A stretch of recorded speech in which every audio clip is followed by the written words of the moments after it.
নবী আমার এই রকম একটা অন্ধকার সময়েতে 570 খ্রিস্টাব্দে 12 রবিউল আউয়ালে সোমবার শবে সাদেকের সময় ধ্বংস পৃথিবীকে বাঁচাবার জন্য আল্লাহর দাস দাসী বান্দা বান্দিগুলোকে নকল খোদাদের থেকে সরিয়ে নিয়ে এক আল্লাহর দাসত্ব করা শেখাবার জন্য ইনসাফ ইনসানিয়াত নাই সত্য মানবতা সাম্য পৃথিবীতে প্রতিষ্ঠিত করার জন্য আল্লাহ নবী দুনিয়ার জমিনে আগমন করেছিলেন।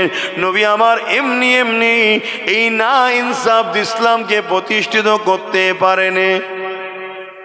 বাধা হয়েছে না হয়নি? কষ্ট জুলুম হয়েছে না হয়নি? এমনি এমনি হয়ে গেছে নাকি?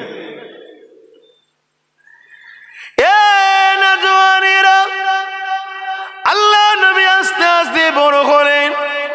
40 বছর বয়সে নবী আমার কাবা শরীফের সামনে দাঁড়িয়ে গেলেন। এলাকার মানুষদিগকে দাওয়াত দিতে লাগলেন, এলাকার মানুষদিগকে ডাক দিলেন, এ আমার এলাকার মানুষেরা এদিকে আসো, এদিকে আসো। 40 বছর ধরে আমার নবীর ব্যবহার, আমার নবীর আখলাক, আমার নবী উঠার বসা, আমার নবীর কথাবার্তা, আমার নবীর চাল চলনে পুরো মক্কার মানুষ আমার নবীর ফ্যান হয়ে গেছে, দিবানা হয়ে গেছে। তখন কিন্তু আমার নবী ঘোষণা দেয়নি আনা মুহাম্মদ রাসূলুল্লাহ। কিন্তু 40 বছর বয়সে আমার নবী যখন কাবার পাশে দাঁড়িয়ে গিয়ে বলতে লাগলো লা ইলাহা ইল্লাল্লাহ আনা মুহাম্মদ রাসূলুল্লাহ, কিন্তু এই কথাটা বলার আগে নবী আর একটা কথা তাদেরকে বলেছিল, এ আমার প্রতিবেশী এলাকার মানুষেরা, আমি মুহাম্মদ রাসূলকে, আমি মুহাম্মদকে তোমরা কোন নজরে দেখো? তারা সবাই বলল তুমি খুব ভালো। তাদের ভাষায় কোনো দিন ভুল করেননি, কোনো অন্যায় করেননি, কোনো বুড়াই আপনার মধ্যে নাই, আপনি যা বলেন সত্য বলেন, মানুষের উপকার চান। তাহলে 40 বছর ধরে আমার নবী মক্কার মানুষের কাছে আমার নবীকে প্রস্তুত তৈরি করছেন, মানে নবী হওয়ার প্রস্তুত নয়, মানুষের কাছে দেখাচ্ছেন, দেখছে যে মানুষটার মধ্যে কোনো ভুল নেই, কোনো জুলুম নেই, কোনো হিংসা নেই, কোনো মানুষের ক্ষতি করতে চায় না। এগুলো প্রথম আল্লাহ দেখালেন। এখানে একটা কথা বলেলি, কেন আল্লাহ নবী বলেছে আখরি জামানায় আমার উম্মত আমাকে কষ্টদায়ক কথা বলবে। কি কথা বলবে? কষ্টদায়ক কথা বলবে। আমার ভয় হয় আমার উম্মত শিরক করে ধ্বংস হবে না, কিন্তু আমার ভয় হয় আমার উম্মত আমাকে কষ্টদায়ক কথা বলার জন্য ধ্বংস হয়ে যাবে। ঠিক এই জায়গাতে কষ্টদায়ক কথা হলো কি, অনেকে বলে বেড়ায় যে আমার নবী 40 বছর বয়সে নবুয়াত পেয়েছে, তার আগে নাকি নবী ছিল না। বললেন না নাউজুবিল্লাহ। তা আমার যুবকগুলো এটা জানা দরকার আছে না? নাই আমার যুবকগুলো যদি ধরা না দেয়, সোশ্যাল মিডিয়ায় ভাবছে আমি শুনে নেব। আর সোশ্যাল মিডিয়া কাদের দখলে আছে ভাই? ইসলামের পক্ষে না ইসলামের দুশ্মনদের পক্ষে, ইহুদিদের হাতে, খ্রিস্টানদের হাতে। আমাদের বক্তব্যকে সামনে আনবে না, যারা ওদের হয়ে কাজ করছে মোল্লা মুলি সাহেব সেজে, তাদের ক্লিপগুলো মানুষের সামনে আসবে। কে বলবে আমি মিশর থেকে পড়েছি, কে বলবে মদিনা থেকে পড়েছি, কে বলবে আমি বুখারি পড়াই, কে বলবে আমি তাফসীর লিখেছি, নানা রকম সব টাইটেল দিয়ে বসে যাবে সেজে গুজে। আপনি ভাববেন বিরাট বড় শেখ, বিরাট বড় মুফতি আল্লামা। সে বক্তব্য দিতে দিতে কি বলবে যে আমার নবী 40 বছর বয়সে নবী হয়েছেন, তার আগে মোহাম্মদ রসুল সাধারণ একটা মানুষ ছিলেন। আমাদের যুব সমাজ প্যান্ট শার্ট পরা, দাড়ি চাচা, হালকা বয়সে এদিক ওদিক করে বেড়াই, কমসে কম গুনাহগার ছিল, কাফের ছিল না। এই বক্তব্যটা যেই বিশ্বাস করে অমনি কাফের হয়ে গেল। তাহলে কিভাবে আমাদেরকে কাফের বানানো চলছে বিশ্বজুড়ে, বুঝতে পারছেন? এবার প্রশ্ন হতে পারে যে আমাদেরকে কাফের বানিয়ে তাদের কি লাভ? তাদের লাভ একটাই, তারা ভয় করে আমাদের। তারা কি করে? ভয় করে। কেন ভয় করে? তারা পুরো পৃথিবীকে আবার নতুন করে গোলাম বানাতে চাইছে, যেমন ফেরাউন করেছিল, নমরুদ করেছিল। গরিবদেরকে লুটবে, নারীদেরকে জুলুম করবে, হত্যা করবে, মানুষের স্বাধীনতাকে কেড়ে নেবে। শুনছেন তো? আর ইসলাম গরিবের পক্ষে লড়াই করা শিখিয়েছে, মানুষের স্বাধীনতা দেওয়া শিখিয়েছে, দাসত্ব শিকল ভেঙে দিয়ে মানুষকে আজাদ করা শিখিয়েছে। তাই ইসলামের যারা হবে তারা এই জালিমদের বিরুদ্ধে লড়বে না? লড়বে না? কিন্তু তারা দেখছে অস্ত্র আমাদের হাতে, বোম আমাদের হাতে, বন্দুক আমাদের হাতে, মিসাইল আমাদের হাতে, পারমাণবিক শক্তি আমাদের হাতে, ক্ষমতা আমাদের হাতে, সব আমাদের হাতে, তারপরও আমাদেরকে ভয় করে। কেন? ওরা জানে আমাদের সিনাতে ঈমান আছে, ঈমানের পাওয়ার পারমাণবিক বোমাকে যদি বলে ফাটবে নি, ফাটবে না। জোরে বলুন সুবহানাল্লাহ। এজন্য ওরা আমাদের ঈমানটাকে বার করার চেষ্টা করছে। আর ঈমান ডিপেন্ড করছে নবীর প্রেম ও আদবের ওপরে। শুনছেন তো নাকি? তাহলে আমার যুবক ছেলেগুলো যদি না বসে, দেখে বুঝাবো কি রে? আল্লাহ কারে ভরে যাচ্ছে, দেখুন হু করে মানুষ আসছে না, আসে না? এটা সুন্দর লাগছে না লাগেনি? বলে এটা কি আব্বাস সিদ্দিকীর মাহফিলের সৌন্দর্য বাড়লো না কোরআনের মাহফিলের, আল্লাহ ও রসুলের মাহফিলের আলোচনা সৌন্দর্য বাড়লো? ঠিক না? তা আমার এই ভাইগুলো যদি বসে যাও, কোনো জায়গায় দেখতে ভাল লাগবে? বসে যাও, মোবাইল না করে বসে যাও না, ওখানে না বসে এখানটা চলে আসো, সামনে চলে আসো, কিছু ছেলে এসে বসো সামনে। শুনছেন তো নাকি ভাই? এজন্য আমরা বলি বস বস বস বস, শোন, কমসে কম গুনাহগার হয়েও যদি মরিস, বেঈমান হয়ে যেন মরিস নি। কেন? গুনাহগার মারধর খেয়ে হলো একদিন না একদিন জান্নাতে যাবে, বেঈমানের কোনো নাজাত নেই, ঢুকবে জাহান্নামে আর বেরোবে না। শুনছেন তো নাকি? আসেন আলোচনার দিকে যায়। আমার নবী পাক তাদেরকে বলতে লাগলো, একটা পাহাড়কে লক্ষ্য করে আল্লাহ নবী বলতে লাগলেন, ওই যে পাহাড়টা দেখতে লেগেছ, ওই পাহাড়ের ওই পাদদেশে আমি মুহাম্মদ যদি বলি একদল লোক লুকিয়ে আছে, তোমাদের ওপরে হামলা করবে, তোমরা কি মেনে নেবে? ওই সময় তারা বলেছিল হ্যাঁ মেনে নেব। আল্লাহ নবী বললেন, তোমরা তো দেখোনি, তাহলে মানবে কেন? তারা বলতে লাগলেন, মুহাম্মদ আপনি হলেন সত্যবাদী আল আমিন, খবরদাতা। আপনি খবরের ওপরে বিশ্বাস হতে গেলে খবরদাতার ওপরে বিশ্বাস হতে হবে। অর্থাৎ পাহাড়ের ওই পাদদেশে সৈন্য রয়েছে, এটা হলো খবর, খবরটা যিনি দিচ্ছেন তিনি হলেন মুহাম্মদ রসুল। অর্থাৎ আপনার ওপরে বিশ্বাস আছে, তাই খবরকে দেখার দরকার নেই। আপনাকে যখন বিশ্বাস করে আমি আপনার কথাটা মেনে নেব। এ নওজওয়ানেরা, তরুণেরা, যুবকেরা, তারা আমার নবী পাক আল আমিন বলতে লাগলো।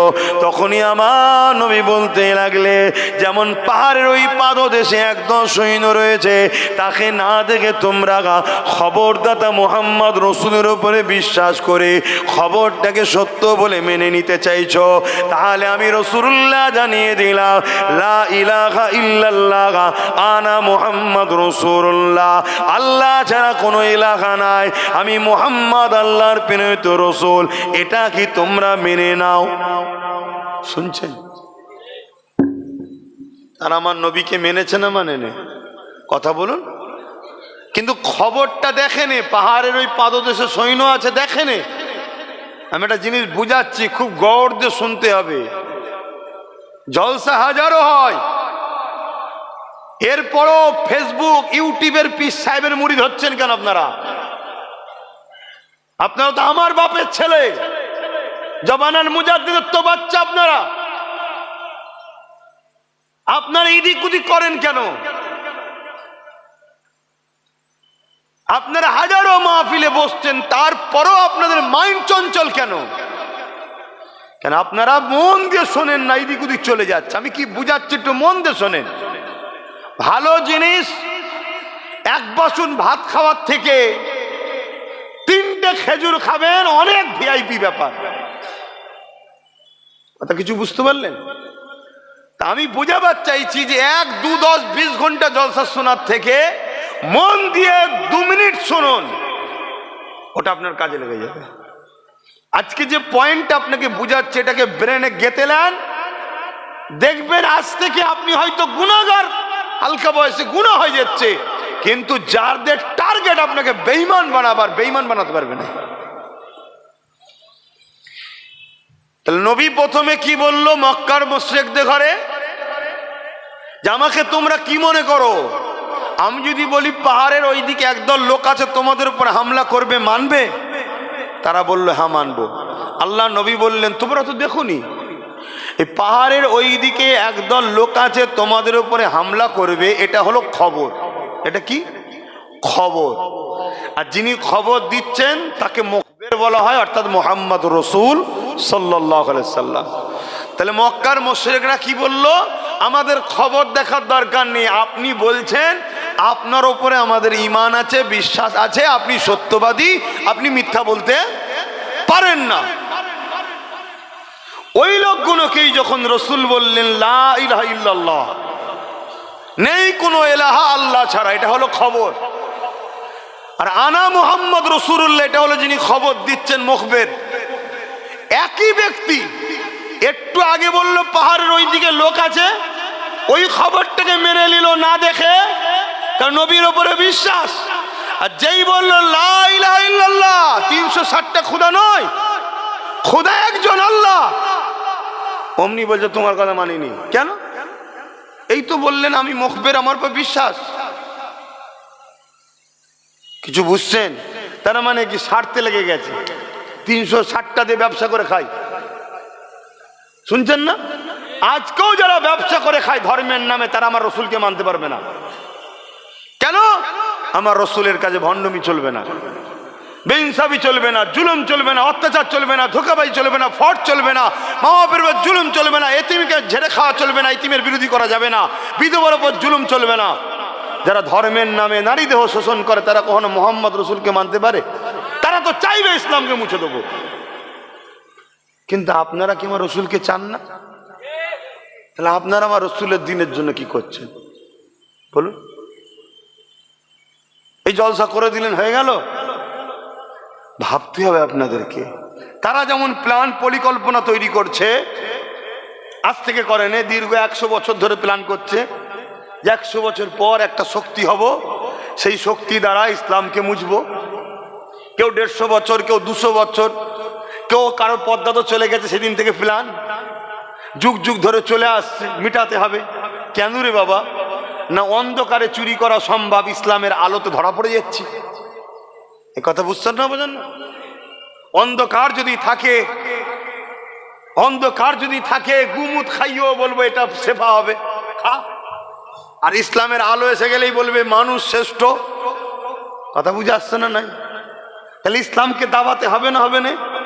কিন্তু আমরা ইসলামকে যারা ভালোবাসি, আমাদের ভূমিকা কি বলুন? আমরাও তো ফাংশন নিয়ে, নাচ নিয়ে, গান নিয়ে, মেলা নিয়ে, জুয়া নিয়ে ব্যস্ত। কি গো, আমার ভুল বলা হচ্ছে? তওবা করেন আমার ভাইরা। আসেন আমার নবী পাকের কষ্টের ইসলামের পাশে দাঁড়ান। আমার নবী পাকের ইসলামকে নিজের জীবনে ধারণ করেন। তার পাশাপাশি আমার নবীর ইসলামকে নিয়ে কেউ মিথ্যা প্রচার করলে ওই মিথ্যাটাকে খনন করার জন্য আমাদের মতো যারা লড়াই করছে তাদের পাশে চতুর্দিকে ঘিরে ঢাল হয়ে দাঁড়িয়ে যান।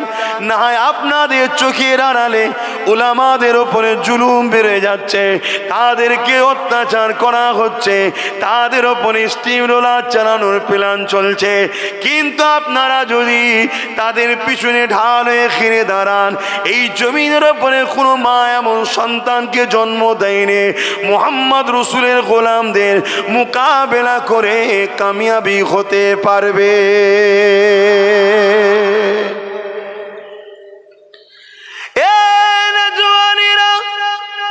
অথচ আমাদের হাতে কোনো পাওয়ার নাই, আমাদের হাতে না ক্ষমতা আছে, না প্রশাসনিক ক্ষমতা আছে, না ফোর্স আছে, না অস্ত্র আছে, না ম্যান পাওয়ার আছে, না মানি পাওয়ার আছে। তাহলে ভাইজান কি পাওয়ারে জিতবো? ওটাই তো বুঝাতে চাইছে। আল্লাহ আমাদের সিনাতে একটা পাওয়ার দিয়েছে, ওই পাওয়ারটা হলো ঈমান, নবীর প্রেম ভালোবাসা। যার দিলে যত বেশি আছে তার সিনার পাওয়ার তত বেশি আছে। ইতিহাসের পাতা সাক্ষী দেয়, এ যুবকেরা, তরুণেরা, আল্লাহ নবী সাহাবাদের উপরে বারবার জুলুম হয়েছে। জালিমরা জুলুম করতে করতে হাঁপিয়ে গেছে। সাহাবারা হাসতে হাসতে জীবনকেও দিয়ে দিয়েছে।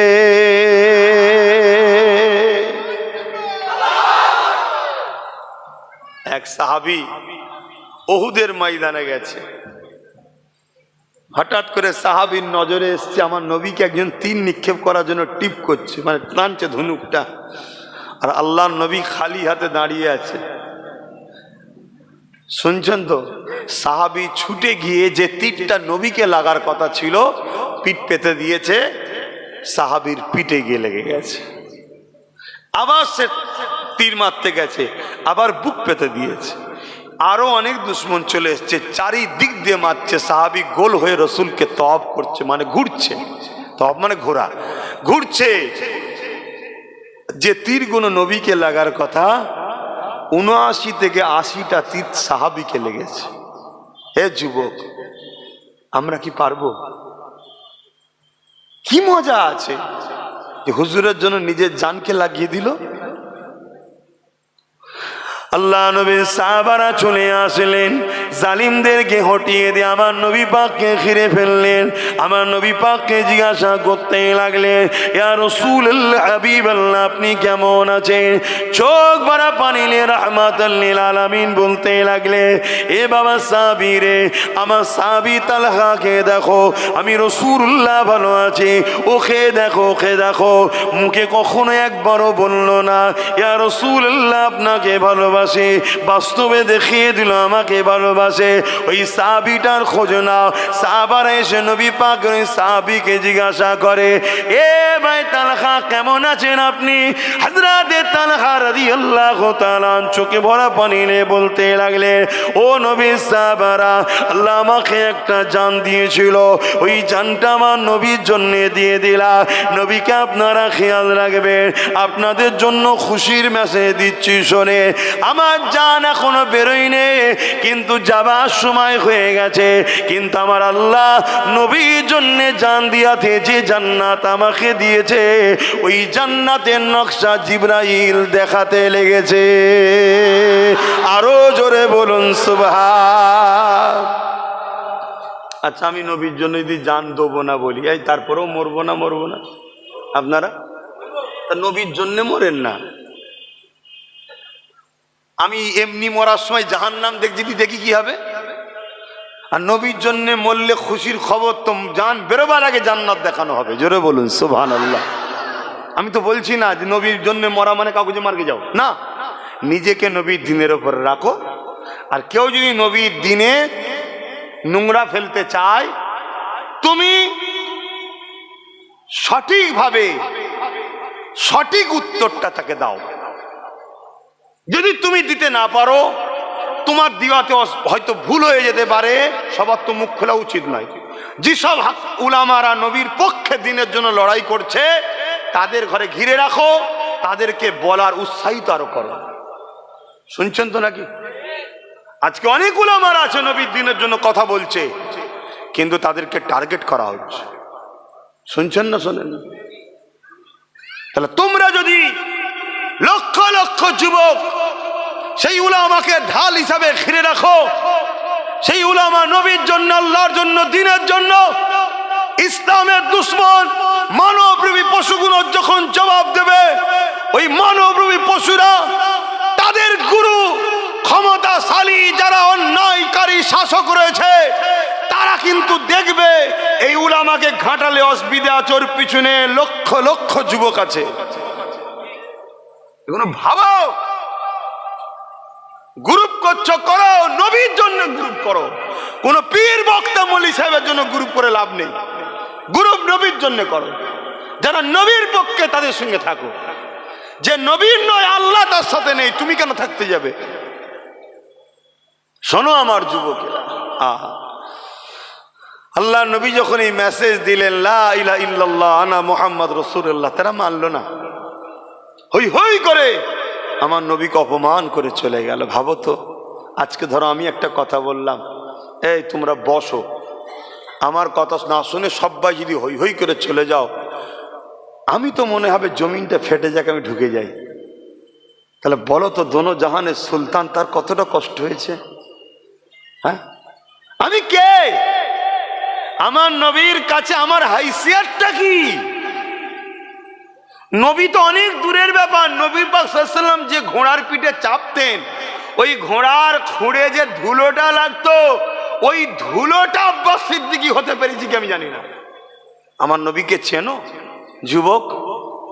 আমার নবীকে জানো? আজকে জানো না বলেই তো দুনিয়া তোমাকে লুটে যাচ্ছে, দুনিয়া তোমাকে মেরে যাচ্ছে। আর তোমার দিলে যদি আমার নবী থাকতো, তুমি যদি নবী চিনতে, দুনিয়া তোমাকে সম্মান করতে বাধ্য। শুধু দুনিয়ার মানুষ কেন, জঙ্গলের জীব জন্তু পশু তোমাকে সম্মান করবে। এ বিষয়ে একটা কথা বলি শোনে। আল্লাহর ওলি জামানার মোজাদে দাদা হুজুর পীর কেবলার খাতে এক মুসলিম ঘরের ছেলে এসে হাতে হাতে ইমানের কলেমা পড়ে যায়। নাম ছিল প্রতাপ চন্দ্র সেন। দাদা হুজুর পীর কেবলা তিনার নাম দিলেন আব্দুল মুমিন। ভাই আমি একটু দাদা হুজুরের কথাটি এসছে বলছি, অসুবিধা নেই তো? কেন আমি বেশিরভাগ জায়গায় হুজুরের নবীর কথাই বলি, কিন্তু দাদা হুজুর কি নবীর বাইরে? নবীর আওলাদ হয় দাদা হুজুর, বলুন সুবহানাল্লাহ, বংশের আওলাদ। তরুণেরা, হযরত আব্দুল মুমিন রাহমাতুল্লাহ আলাইহি আমার মুজাদ্দিদ জামান জানিয়ে দিলে, এ বাবা আব্দুল মুমিন রে, আমি আবু বকর তোমাকে হুকুম করে দিলাম, বিশ্বে ওলি আল্লাহদের মাজার গুলোকে ঘুরে ঘুরে ঘুরে ঘুরে আসো। অনেক বড় কথা, আমি যেটা মূল বুঝাতে চাইছি, সব জায়গা ঘুরে যখন দরবারে আসলেন আমার মুজাদ্দিদ জামান, কিছুক্ষণ বসাবার পরে ওনাকে আবার সবক দিয়ে বলতে লাগলে, বাবা তুমি লোকালয় ছেড়ে দিয়ে জঙ্গলে চলে যাও, ওই জঙ্গলে গিয়ে আল্লাহ দাসত্ব করো, আল্লাহর দিকের ধ্যানে তুমি মগ্ন হয়ে যাও। হযরত সুফি আব্দুল মুমিন রাহমাতুল্লাহ আলাইহি মুর্শিদ পীরের হুকুম শোনার পরে ওই জঙ্গলের দিকে যখন যেতে লেগেছে, গভীর জঙ্গলে যখন ঢুকে যেতে লেগেছে, একই অশ্র বাঘ আগিয়ে আগিয়ে আসতে লেগেছে। আব্দুল মুমিন রাহমাতুল্লাহ আলাইহি এই বাঘকে দেখে কিন্তু ভয় খাইনি। তুমি আমি হলে ভয় খেয়ে যেতাম, কেন আল্লাহর ওলিরা আল্লাহ ছাড়া দ্বিতীয় কাউকে ভয় করে না। আর মজার বিষয় হলো এটাই, যাদের দিলে আল্লাহর ভয় থাকে, সমস্ত মানুষ তাকে ভয় করবে, সমস্ত জিনিস তাকে ভয় করবে। আর যাদের দিলে আল্লাহর ভয় নেই, সে সবাইকে ভয় করবে, সে সবাই তাকে লুটে যাবে। হযরত আব্দুল মুমিন রাহমাতুল্লাহ আলাইহি ওই বাঘকে লক্ষ্য করে তিনি তিনার ভাষাতে বলতে লেগেছে, এ জঙ্গলের বাঘ রে, যদি রেজেক আল্লাহ তোমাকে আমাকে তোমার জন্য বানিয়ে রাখে, তাহলে তুমি তো আমাকে খেয়ে নেবে। তবে খাবার আগে একটা কথা শোনো, আমি আব্দুল মুমিন এমনি এমনি আসিনি, আমার পীর জামানার মুজাদ্দিদ আবু বকর সিদ্দিক আমাকে এখানে পাঠিয়েছে আল্লাহ দাসত্ব করার জন্যে। এ যুবকেরা, হুজুরের জীবনীতে লেখা আছে, ওই জঙ্গলের বাঘখানা পুষা বিড়ালের নাই, হুজুরের গায়ে এসে গা খসে বসে যায়। আল্লাহু আকবার। সবকিছু কন্ট্রোল কার হাতে? আল্লাহর কুদরতি হাতে, আল্লাহর কুদরতি হাতে। এখন তো কিছু মানুষ বেরিয়েছে আল্লাহর ওলিদেরকে মানে না, আছে না নাই? এ সব ইহুদি খ্রিস্টানদের চট, শুধু আমাদের ইমানকে লুটবে এদের কাজ। এরা নামাজের বেলায় চলো, রোজার বেলায় চলো, হজের বেলায় চলো, দানের বেলায় চলো, দাড়ি রাখো, টুপি চলো, নবীর প্রেম ওলিদের প্রেম, ওফ মরে গেছে সেখানে ফালতু কথা বলে কি হবে? মদিনায় চ, আরে নবী মরে গেছে যে কি করবো, নাউজুবিল্লাহ বলেন। তো এইগুলো যদি আমাদের যুবকরা না জানে, তাহলে তো সোশ্যাল মিডিয়া দেখবে, দেখার পরে দুদিন পরে এরা যে ওলি আল্লাহদের মাজার ভাঙবে। আজকে খাজা হুজুরের মাজারের নামে কেস করেছে, তাই তো নাকি? শুনেছেন তো নাকি? যে কেস করেছে সে একজন অমুসলিম, কিন্তু মুসলিম দাবিদার হাজার হাজার মানুষ আছে, উলামা আছে, যারা আল্লাহর ওলিদেরকে মাজারকে ভাঙার পক্ষে আছে না নাই? তো এদের বিরুদ্ধে আন্দোলনটা কি করবে? তো অমুসলিম সাহস পাচ্ছে কোথা থেকে? সে তো জানে মাজার ভেঙে দিতে হয় মোল্লাদেরই কথা, তাহলে আমি ভুল কি করছি? সে তো এটাই ভাবছে। বোঝো আমার যুবকরা, বোঝো বাপেরা, নজওয়ান তরুণেরা, এ নবী পাকের প্রেমিকেরা, আল্লাহর হয়ে যান, নবীর হয়ে যান। যে দিলে আল্লাহ ও নবী আছে, নবীর প্রেম ও আদব আছে, দুনিয়ার কোনো শক্তি নাই ওই দিলকে দমিয়ে দিতে পারে। এ নজওয়ানেরা, আরো একটা কথা মুজাদ্দেদ জামানের বলে যান, শুনে রেখে দেন।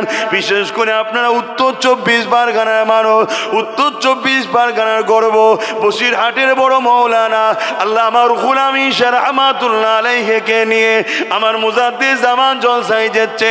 দাদা হুজুর পীর কেল্লা যখন জলসাতে যাচ্ছে, সাথে বসিরহাটের বড় মৌলানা আল্লাহ আমার গোলামী শাহ হুজুরের সাথে যেতে লেগেছে। এ নওজওয়ানেরা, জঙ্গলের ভেতর দিয়ে যেতে হয়েছে। এমন একটা সময় দেখা যায় গরুর গাড়ি করে যেতে লেগেছিল।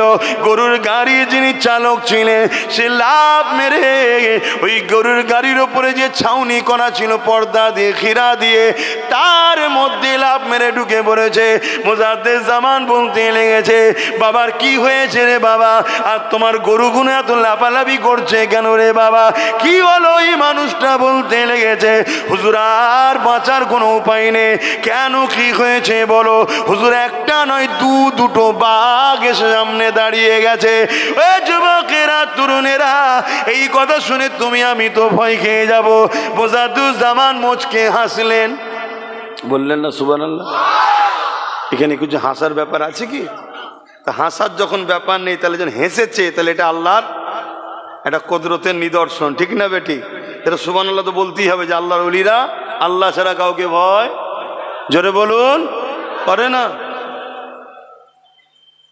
তো ভাইয়েরা আমার, মুজাদ্দেদ জামান মুচকে হাসলেন, হেসে কি বললেন, এ বাবা, এতে চিন্তা কিসের? জঙ্গলের বাঘ এসেছে, সামনে দাঁড়িয়েছে, আমি আবু বকর, আমার কাছেও বাঘ আছে। বলবেন না সুবহানাল্লাহ? অনেকে বাঘ বলতে কি বোঝায়, মানে বাঘের যে ক্ষমতা, এই জন্য বাঘের সঙ্গে তাসাব্বা করা হয়। আসাদুল্লাহিল গালিব, আল্লাহর বাঘ হযরতে মাওলা আলীকে বলা হয়। কথা বুঝে আসছে? অর্থাৎ সেই যে পাওয়ার, ক্ষমতা, সবাই ভয় করবে। কথা বুঝে, এটা একটা এক্সাম্পল দিবার জন্য। তোমার দাদা হুজুর রহমাতুল্লাহ আলাইহি বললেন, বাবা রুহুল আমিন, একবার মুখটা বার করে দেখাও না, জঙ্গলের বাঘ আবু বকরের বাঘকে একটু দেখুক। আমার তো মনে হচ্ছে এটা ওখানে দেখতেই সত্যি এসেছিল। বলুন সুবহানাল্লাহ। বসিরহাটের বড় মাওলানা আল্লামা রুহুল আমিন সাহেব পর্দাটা সরালেন, মুখটা বার করলেন, লেজ লাড়াতে লাড়াতে দুদিকে দুটো চলে গেল। জোরে বলুন সুবহানাল্লাহ। আমার মনে হয় সত্যিই মনে হয় দেখতেই এসেছিল যে আমরা তো একবার আবু বকরের বাঘটা একটু দেখেই যাই। জোরে বলুন সুবহানাল্লাহ। বাকিটা আল্লাহ জানে, ঠিক না বেটি? বাকিটা আল্লাহ জানে, কিন্তু নিদর্শনটা এমন ভাবে ঘটনা ঘটছে যেন মনে হচ্ছে সত্যিই দেখা করতে এসেছিল, দেখা হয়েছে, কেটে পড়েছে।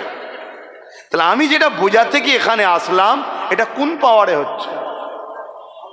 ইমানের পাওয়ার। কোন পাওয়ারে? ইমান। ইমান কি? সিনার শক্তি। আর সিনার শক্তিটা কি? আল্লাহর ভয় দিলে রাখা আর নবীর প্রেম ও আদব দিলে রাখা। জোরে বলুন সুবহানাল্লাহ। বাপেরা, নওজওয়ান তরুণেরা, আমার যুবকেরা, মন দিয়ে শোনেন, আমার নবী পাক অনেক কষ্ট করে দিন ইসলাম আমাদের কাছে রেখে গেছে। এ নওজওয়ান তরুণেরা, ইসলামে যেমন নামাজ আছে, ইসলামে যেমন গরিবদের ঘরে খানা খাওয়াবার কথা আছে, ইসলামে যেমন রোজা আছে, ইসলামে ঠিক তেমন দান খায়রাত রয়েছে, ইসলামে যেমন হজ আছে, ইসলামে মা বাপের সেবা আছে, ইসলামে যেমন দাড়ি টুপি আছে, ঠিক তেমনই সমাজের বুকে ন্যায় সত্য প্রতিষ্ঠিত করার কথা আছে, অন্যায়কে মিটিয়ে দিবার কথা রয়েছে। এ নওজওয়ানেরা, তরুণেরা, বাপেরা, আমার নবী পাককে অপমান করে তারা চলে গেল। পরের দিনে আল্লাহ নবী আবার বোঝাতে লাগলেন, আবার কিছু মানুষ জড়ো হলো, আল্লাহ নবীকে অপমান করে চলে গেল। এই খবরটা আবু জেহেলের কাছে পৌঁছে গেল। আবু জেহেল দেখতে লেগেছে মোহাম্মদকে রুখতে হবে। কেন? মোহাম্মদ রসুল যা বলছে ঠিক বলছে। যদি না রুখা যায় তাহলে আমাদের 2 নম্বরই বন্ধ হয়ে যাবে, আমাদের অন্যায়ের শাসন বন্ধ হয়ে যাবে, আমাদের জুলুমের সাম্রাজ্য শেষ হয়ে যাবে। এই জন্যে কি করতে লাগলো এ যুবকেরা, তরুণেরা, বাপেরা আর আবু জেহেল এসে ওই ভিড়ের মধ্যে আমার নবী পাকের সঙ্গে বিয়াদবি করে ফেললো। এর চেয়ে বেশি আর বলতে পারবো না, কেন সেই ভাষাটা বলতেও আমাদেরকে ভয় লাগে, লজ্জা নাই, ভয় লাগে যে হাই রে জাহান নামের কুকুর আবু জেহেল, কি কাজ করলি তুই? শুনছেন তো, আবু জেহেল হলো জাহান নামের একটা কুকুর, ওখান জাহান নামে আছে।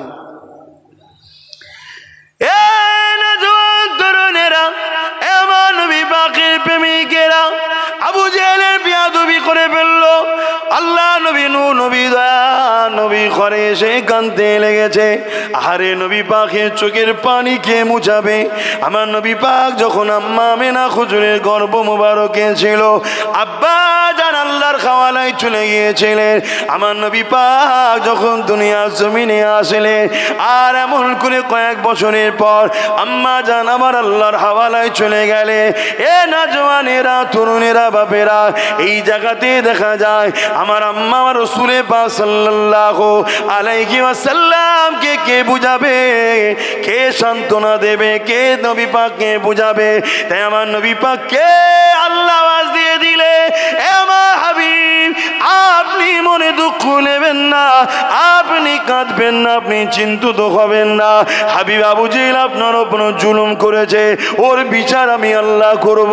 আর হাবিব আপনি দিনের প্রচার করে যান, কে মানবে না মানবে আমি আল্লাহ বুঝে নেব। এ মুসলমান ঘরের ছেলে মেয়েরা, তরুণীরা, বাপেরা, তোমরা যদি আল্লাহ রসুলকে না মানো, এতে আমার আল্লাহ রসুলের কোনো অসুবিধে না। আর যদি তোমরা মেনে নাও, আমার আল্লাহ রসুলের কিছু ভেসে যাবে এমন কোনো ব্যাপার নয়। এ না জওয়ানেরা, এটা অন্য কোনো ধর্ম নয়, জোর করে তোমাকে স্লোগান দেওয়া হবে। এটা অন্য কোনো ধর্ম নয়, জোর করে তোমাকে ইসলাম থেকে বের করে অন্যদিকে নিয়ে যাওয়া হবে, বা জোর করে বলা হবে মুসলমান হয়ে যা, মুসলমান হয়ে যাও। এটা ইসলাম, এখানে কোনো জোর চলে না। যে দিল থেকে আল্লাহ রসুলকে মেনে নেবে সেই হবে কামিয়াবি পাবে। যেমন আমার দেশে চলছে না, ছোট্ট ছোট্ট বাচ্চাদের ঘরে ধরে বলছে, বল জয় শ্রীরাম বল, জোর করে বলছে না, বলে না? হ্যাঁ, আমি এখানে একটা কথা আপনাদেরকে বলি, রাম ভালো না খারাপ আমি ও সম্বন্ধে জানি না, কথা বুঝে আসছে না, তার সম্বন্ধে আমার জানা নেই। আমি এতটুকু জানি হিন্দু ভাইদের পিয়ারা, ঠিক না বেটি? তা জাতি একটা কারো যখন পিয়ারা, তার বিরুদ্ধে বা তার বিষয়ে কোনো রকম কথা বলার ইজাজত ইসলাম আমাকে দেয়নি। কিন্তু হিন্দু ভাইয়েরা ভাববে কি না ভাববে তাদের ব্যাপার।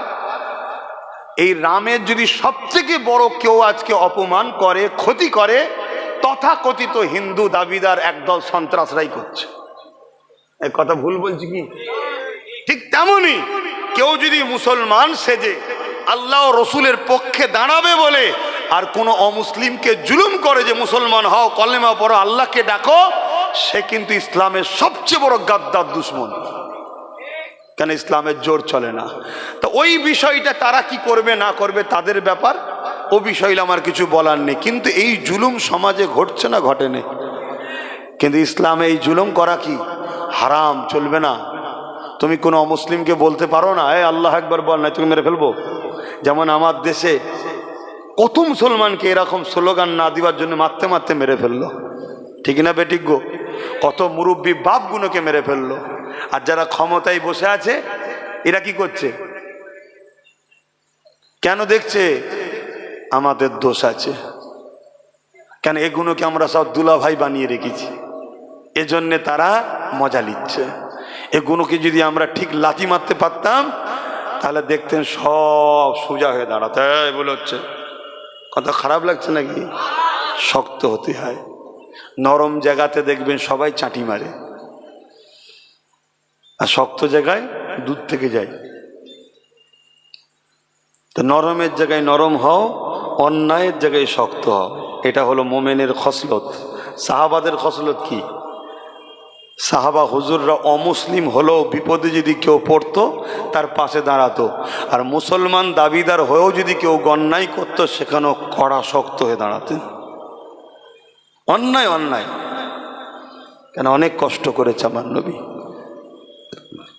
বাপেরা, নজওয়ান তরুণেরা, আল্লাহ নবী দিনকে প্রচার করার জন্য কতটা কষ্ট করেছিলেন। এমনও দিন গেছে আল্লাহ নবীকে পাহাড়ে সোশ্যাল বয়কট করে দিয়েছে। আমার নবী পাহাড়ে চলে গেছে, পাহাড়ে গিয়ে গাছের পাতা ফলমূল খেয়ে রয়েছে এবং মানুষের কাছে রাতের অন্ধকারে গিয়ে দিন ইসলামের দাওয়াতটা দিতে লেগেছে। এরকমও কষ্ট আমার নবী পাক করতে হয়েছে। এমনও দিন গেছে আল্লাহ নবী নবী দয়া নবী আল্লাহকে সিজদা করেছে, নবী পাকের পিঠে পচা দুম্বার ভুঁড়ি এই জালিম মুশরিক অত্যাচারীরা করে দিয়েছে, তাদের পিঠের উপরে চাপিয়ে দিয়েছে। এ যুবকেরা, তরুণেরা, বাপেরা, আল্লাহ নবীর জীবনে এমনও দিন গেছে পেটে পাথর পর্যন্ত পেঁধে থাকতে হয়েছে। এ যুবকেরা, তরুণেরা, বাপেরা, তথাপিও নবী আমার উম্মাতি কি করে আল্লাহ পাবে, দিন পাবে, কি করে জান্নাত পাবে, এই নিয়ে নবী আমার পেরেশান হয়ে তোমার আমার জন্য কেঁদেছে, তোমার আমার চিন্তায় দিনের প্রচারের জন্য কষ্ট করেছে। তাই যুবকদেরকে বলে যা, হালকা বয়সে ভুল ভ্রান্তি হয়ে যেতে পারে, কিন্তু আজকে চতুর্দিকে মানব রূপী পশুগুলো বেরিয়েছে। কেউ আমার নবীকে খাটু করছে, কেউ নবীর সামনে ফিল্ম বার করছে, কেউ নবী পাকের কার্টুন তৈরি করছে, কেউ কোরআনের বিরোধী করছে, কেউ লাইটিং আল্লাহর নামকে অপমান করছে। এইভাবে চারিদিক ধরে আমার ইসলামকে গালিগালাজ করতে লেগেছে। এ যুবকেরা, তরুণীরা, বাপেরা, এই জায়গায় ঠান্ডা মাথায় এমন করে নিজের অধিকারকে বুঝে নিবার জন্য, নিজের ধর্মের সম্মান মর্যাদাকে বাস্তবায়নের জন্য তোমাকে আমাকে সংগঠিত হতে হবে। না হয় দুনিয়া জমিনে লাঞ্ছিত আল্লাহ করবে, আর পরকালে আল্লাহ জাহান্নাম দিয়ে দেবে।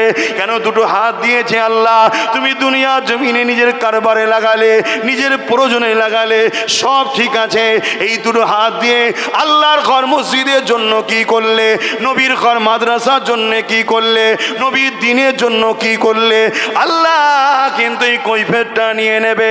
আল্লাহ দুটো পা দিয়েছে, এই পা দিয়ে তুমি দুনিয়ায় ব্যবসা বাণিজ্য কারবারে গেছো, ঠিক আছে, আল্লাহ দিয়েছে করো, হালাল ইনকামের জন্য যেতে হবে, কিন্তু আল্লাহ দিয়া পা দিয়ে কবার তুমি মসজিদের দিকে গেলে, কবার নায়ের জন্য মিছিল করলে, কবার কোরআনের জন্য পদসভা করলে, কবার ইসলামের দুশ্মনদের বিরুদ্ধে আন্দোলনে গেলে।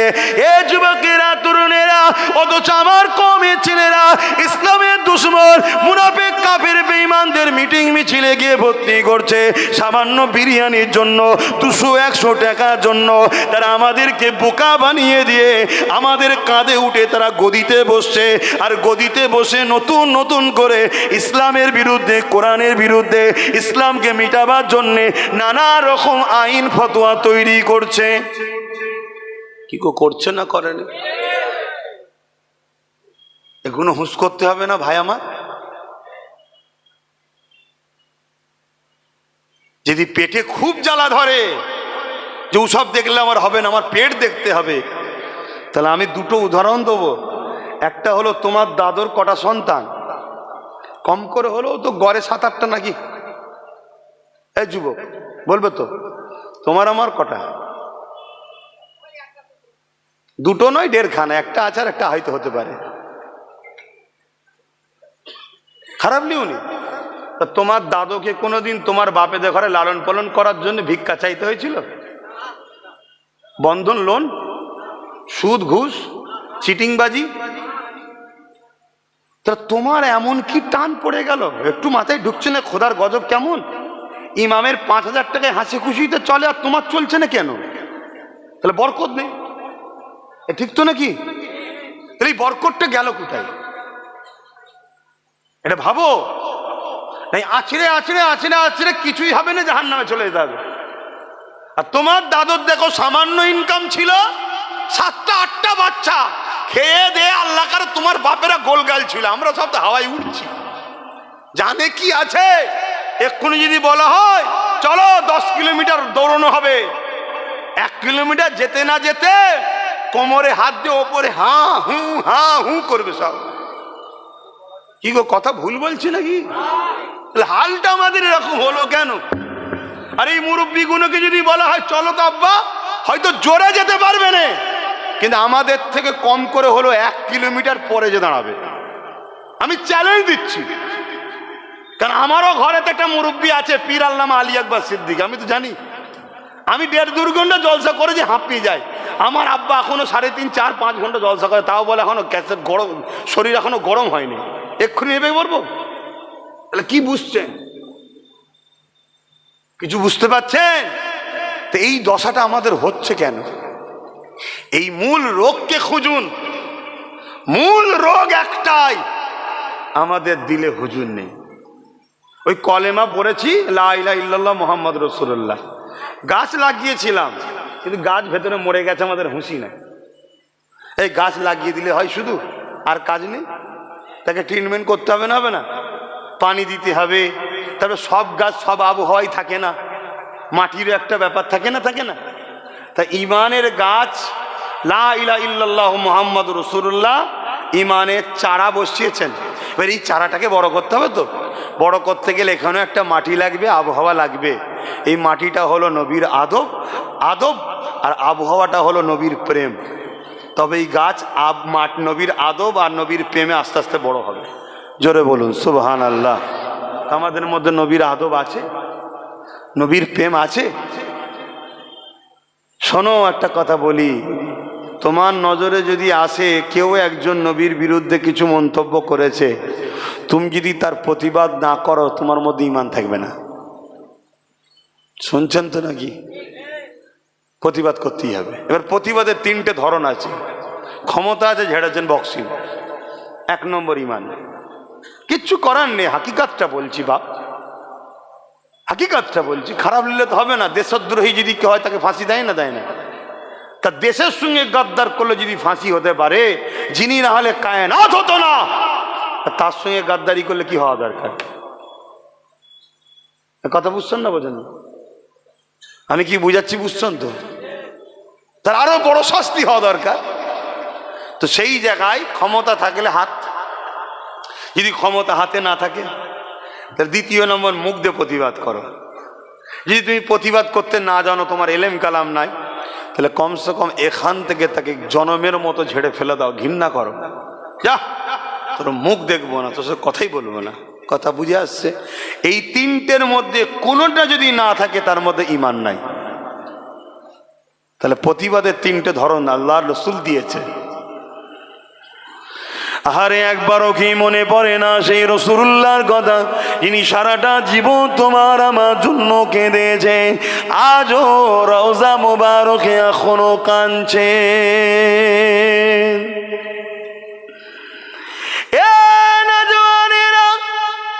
আল্লাহ নবী, হায়াতুন নবী, রওজা মুবারকে আজও তোমার আমার জন্য কাঁদে।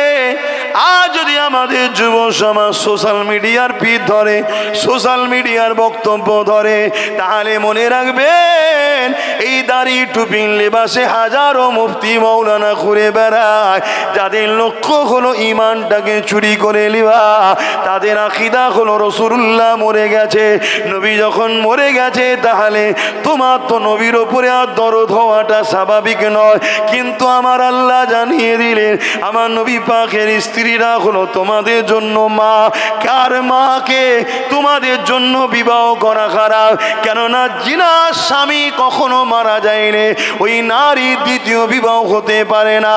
এ যুবকেরা, আমার রাসূলুল্লাহর খালিয়া, আমাদের আম্মা জানো বটে, এবং আমার রাসূলুল্লাহর সঙ্গে তিনার স্ত্রীদের এখনো নেকা রয়েছে, কেন নবী আমার মারা যায়নি। এ না জওয়ানেরা, নেকা হয় স্ত্রীকে বিবাহ যেমন করা যায় না, আমার রাসূলুল্লাহর স্ত্রীদের সম্বন্ধ এই জন্যই ফতোয়া রয়েছে। এ যুবকেরা, তরুণীরা, বাপেরা, আমার নবী পাক আজও রওজা মুবারকে তোমার আমার জন্য কাঁদতেছে। এর একটা তারিখে হাদিস শোনায়, শুনে রেখে দাও। এজিদ যখন ক্ষমতায় বসেছিল জোর করে, ওই জালিম অত্যাচারী জাহান্নামের কুকুর এজিদ আমল করে ইমাম হোসেন হুজুরের বিরোধী করেছিল। আর মদিনাবাসীরা যখন শুনতে পারলো এজিদ মোহাম্মদ হোসাইনের বিরোধী করতে লেগেছে। এই মদিনাবাসীরা এজিদের বিরুদ্ধে যখন কথা বলল, সঙ্গে সঙ্গে এজিদ কি করলো, এমন করে মদিনার বিরুদ্ধে শরীফে সৈন্য পাঠিয়ে দিয়ে 3 দিন অত্যাচার জুলুম করেছিল। কেন করলো? মদিনার মানুষেরা যখন খবর পেল এজিদ হোসাইন হুজুরের বিরোধী করছে, তাই তারা শাসকের বিরুদ্ধে গিয়ে ইমাম হোসাইন হুজুরকে পক্ষে দাঁড়ালো। আজকেও আমার বাংলাতে কিছু মুসলমান আছে যারা জালিমদের বিরোধী করে যদি আমাদের পক্ষে একটু কথা বলে তাদের উপরে জুলুম হবে। এ কথা বুঝছেন না, বোঝেন না? আজও হোসাইনি আছে, আজও এজিদি আছে, এটা ভাবতে হবে আপনাকে। রাস্তা তো দুটো, একটা রহমানের একটা শয়তানের। সেদিন এজিদ ছিল শয়তানের রাস্তায়, হোসাইন ছিল রহমানের রাস্তায়। সেদিন সাহাবা ছিল রহমানের রাস্তায়, আর আবু জেল উতবা সাইবারা ছিল শয়তানের রাস্তায়, আর সাহাবারা ছিল রহমানের রাস্তায়। আজকেও তোমাকে ডিসাইড করতে হবে কারা রহমানের রাস্তায় চলছে, কারা শয়তানের রাস্তায় চলছে, তোমাকে দেখতে হবে। তুই মুসলমান দাবি করবে আর এজিদের সাথ দেবে হোসাইনের বিরুদ্ধে গিয়ে, ও মুসলমান জাহান্নামের কুকুর ছাড়া অন্য কিছু হবে না। আজকের দিনেও যারা রহমানের রাস্তার ক্ষতি করছে, ক্ষমতার জোরে আল্লাহ দিনের বিরোধী করছে, তাদের পক্ষে তুমি দাঁড়িয়ে আর হোসাইনি খুদের পক্ষে যারা আওয়াজ করছে তাদের বিরুদ্ধে করবে, তুই মনে করবে আমি মুসলমান নামাজি পড়ি। আরে মুনাফেক ছাড়া দ্বিতীয় কিছু নয়। কথা শুনছেন তো নাকি? খুব ভালো তারে বোঝেন, যুগে যুগে দুটো রাস্তা ছিল, দুটো রাস্তা আছে, কিয়ামত পর্যন্ত দুটো রাস্তা থাকবে। আগামী দিন আসবে ইমাম মেহেদী আলাইহিস সালাম রহমানের রাস্তার লিডার হবে। এই পৃথিবীতে কয়েক কোটি মুসলমান ইমাম মেহেদী আলাইহিস সালামের বিরোধী করবে, কয়েক কোটি মুসলমান। আলেম উলামা আবার শুনে রেখে দাও, দাড়িওয়ালা টুপিওয়ালা তাহাজ্জুদ পড়নেওয়ালা সোনা নবীর ভবিষ্যৎবাণী নবী বলে গেছে, তারা বিরোধী করবে ইমাম মেহেদী আলাইহিস সালামের। বিরোধী করে কাদের সাথ দেবে? কানার দাজ্জালের সাথ দেবে, অর্থের লোভে, অর্থের লোভে। তাহলে আজকে আমার বিরোধী করবেন, এটা অসম্ভব কি? আজকে দাজ্জালের চালাদের থেকে টাকা নিচ্ছে, এ কথা বুঝছেন না, বোঝেন না? রাস্তা দুটো, রাস্তা দুটো, খুব ভালো ধরে ক্লিয়ার হয়ে যান। কেন নামাজ 73টা দল হবে, 72 দলেও নামাজ থাকবে, তারপরেও জাহান্নামে যাবে। নামাজ, রোজা, হজ, যাকাত, দান, খায়রাত 73টা দল হবে, 73 দলে থাকবে, তারপরেও 72 দল নামাজ, রোজা, দাড়ি, টুপি, কোরআন তেলাওয়াত, মসজিদ, মাদ্রাসা, ইমাম, মুফতি, মৌলানা, মুফাদ্দিস, মুহাদ্দিস, বুখারী পড়া, মুসলিম পড়ানো, তারপরেও জাহান্নামে যাবে। কারণ কি? তারা ওই শয়তানের দলের দলদাস হয়ে যাবে। শাররুল উলামা আর খায়রুল উলামা, তারা ওই বুরাই আলেম থাকবে, তারা দুনিয়ার তাগুতি শাসকদের দালালি করবে ধর্মের নামে, কমকে কন্ট্রোল করবে, কম যেন জালিম বাদশার পিছনে লেগে না যায়, এজন্যই দালালগুলোকে মুখিয়া হিসাবে সামনে রাখা হবে। আর এই দালালদের ঘরে মাঝে মাঝে শাসকের হাড্ডি দেবে, খা আর তু খা, আর তোর কমকে ট্যাকেল কর, আমার বিরুদ্ধে না লেগে যায়। কথা বুঝছেন না, বোঝেন? আমার কত কষ্ট হচ্ছে। ধর্মের ব্যাপার চলছে বাপ, এখানে ধর্মের ব্যাপার চলছে না। এতদিন রুজি রুটি পেটের ব্যাপার ছিল, তুমি সাথ দাও না দাও আলাদার ব্যাপার, কিন্তু এখন ধর্মের ব্যাপার এসে গেছে। এখানে গাদ্দারি হলে পেটের ব্যাপার না, ঈমান চলে যাবে। তুমি যদি মনে করো আরে দুনিয়ায় কে আমার কি করবে, আরে দাঁড়াও, super power America, super power, পৃথিবীর সবাইকে চমকায় ধমকায়, মুসলিম দেশগুলোর উপরে নির্মম ভাবে অত্যাচারের স্টিম রোলার আমেরিকা যুগ যুগ ধরে করে আসছে, তার বিরুদ্ধে কেউ কথা বলার নয়। আজকে প্যালেস্টাইনের বুকে হাজার হাজার টন বোম মেরে নিরীহ 45,000 বাচ্চাকে আমেরিকা মেরেছে, তার বিরুদ্ধে কথা বলার কোনো কেউ নাই। কিন্তু আমার আল্লাহ ছাড় দেয়, ছেড়ে দেয়নি। আজকে সেই আমেরিকাকে আমার আল্লাহ পাকড়াও করেছে। সেই আমেরিকার লস অ্যাঞ্জেলেসে আল্লাহ বিভৎস আগুন ধরিয়েছে, হাজার হাজার বাড়ি ঘর জমি জায়গা কল কারখানা সব পুড়ে তছনছ হয়ে যাচ্ছে। হেলিকপ্টারে করে পানি, দমকলে করে পানি, পানি শেষ হয়ে গেছে, আগুন এখনো বন্ধ হয়নি। কারণ এ মার মানুষের পক্ষ থেকে নয়, খোদার পক্ষ থেকে। কাল তোমাকে আল্লাহ ধরতে পারে, আমাকেও ধরতে পারে, যে তোকে আমি ডিউটি দিয়েছি, সম্মানিত করেছি, দাদাপীরের ঘরে পাঠিয়েছি, আলেম বানিয়েছি, ইমাম বানিয়েছি, মুফতি বানিয়েছি, তোকে মুসলমান করেছি, তুই সারা জীবন গান নিয়ে, মদ নিয়ে, জুয়া নিয়ে এই ব্যস্ত থাকবি? এখনো পরিবর্তন হবিনি? চারিদিকে কি হচ্ছে দেখ। এই ভুল হতে পারে মানুষের, দেখেও তো শেখে না। আল্লাহ যখন ধরবে এমন বিমাদ দেবে, তোর 1000 লিওয়াতে 1 লাখ বেরিয়ে যাবে। শুনছেন না শোনেননি? আর আল্লাহ যখন ধরবে ওই 3000-এ 30 লাখ বেরিয়ে যাবে। আমার ইমাম ভাইদের বলছি, শুনছেন না শোনেননি? হ্যাঁ, যদি বলেন যে আমি এটা আমার অধিকার, তাহলে দালালি নয়, হক কথা বলতে হবে। ঠিক না বেঠিক? লিয়ে যদি চুপ থাকো তাহলে দালালি, আর লিয়ে যদি অন্যায় বলো তাহলে তুমি দালাল নয়, তুমি পারফেক্ট। তোমার পাওনা তুমি লিচ্ছ, তুমি হক কথা বলো। কথা বুঝে আসছে না? নাই? বড় দুঃখের বিষয় আজকে কি হচ্ছে। আমার বাংলাতেও নাকি সব মাদ্রাসাগুলো জঙ্গি তৈরি হয়ে গেছে, সব কলকাতা জঙ্গিদের আঁতুর ঘর হয়েছে। শুনছেন না শোনেননি? সব জঙ্গি তৈরি হয়ে মা আছে। তাহলে এই বিষয়ে কই প্রতিবাদ, কই এই বিষয়ে কই কথা, কই উলামাদেরও কথা নেই, মুফতিদের কথা নেই, পীর সাহেব কথা নেই, বক্তার কথা নেই। কেন কথা নেই? আমার নবীর ঘরকে অপমান করা হচ্ছে না? আর যদি সত্যি কেউ মাদ্রাসার নামে জঙ্গিখানা তৈরি করে, তাহলে তাকে সামনে লেছে ফাঁসি দেওয়া দরকার আছে না নাই? এই কথা বলেন কেন? সে আমার নবীর মাদ্রাসার দুশ্মন, সে গাদ্দার, ধর্মকে বদনাম করছে, ওর ফাঁসি হওয়া দরকার। আর কিন্তু তুমি ধরবেও না আর দেখাবেও না। নিরীহ মৌলী সাহেব গুলোকে তুলে নিয়ে যে বলবে 10 বছর পরে, আরে আমাদের ছন্দটা ভুল হয়েছে। এই 10 বছর কত বদলামের ভাগিদারি আমার নবীর মাদ্রাসাকে গুলো হতে হবে না? হবে না? কই কথা, কই যুবক, আল্লাহ তাকত দিয়েছে, আল্লাহর রাহে খরচ করো, কিচ্ছু করতে হবে না। যারা লড়ছে তাদের পাশে একটু ঘিরে দাঁড়াও। তারা যখন আসবে একটু জমে তাদের বক্তব্যগুলো বসো। তোমাদের ভিড় ইসলামের দুশ্মনের কলজে শুকিয়ে দেবে। তোমাদের আলেমের সঙ্গে জুড়ে থাকা শয়তানের চেলাদের কোটি কোটি টাকা খরচ করে কি হলো রে, এটাই বলবে। সব বেকার হয়ে গেল, এত খেলা দিলাম, এত মেলা দিলাম, এত ভিক্ষা দিলাম, সব বেকার। সেই আবার মৌলী সাহেবের সাথে। শুনছেন না শোনেন? কিচ্ছু নয়, একটু জুড়ে থাকো। আমি কি বুঝাচ্ছি বুঝছো আমার ভাইয়েরা? আল্লাহর রাস্তে বলছি, আসো। আল্লাহর দিনের জন্য আল্লাহ যথেষ্ট। যাও না, ডোনাল্ড ট্রাম্পকে জিজ্ঞেস করো কি বুঝছিস রে এখন শয়তান, জিজ্ঞেস করো। ও হারে হারে বুঝতে পারছে। এক কথা বুঝছেন না, বোঝেন না? হ্যাঁ, তোমাদের কাছে প্রিয় হতে পারে যারা বাচ্চাদেরকে খুন করে, তারা আমার কাছে শয়তান ছাড়া আর কিচ্ছু নাই। তুমি যদি বলো আমার বন্ধু হয়, তুই আমার বন্ধুকে বললি কেন? তোর বন্ধুর সাথে তুই শয়তান হয়েছিস। এই কথা বুঝছেন না, বোঝেন না? হ্যাঁ, বাচ্চাদের খুনি কখনো মানুষ হতে পারে না। লড়াই আমার সাথে হতে পারে, ভুল ঠিক পরের কথা। তুই বাচ্চাকে টার্গেট করছিস কেন? দেখে দেখে দেখে দেখে বাচ্চাগুলো প্যালেস্তাইনের মারছে কেন? নতুন প্রজন্ম যাতে না পাওয়া যায়।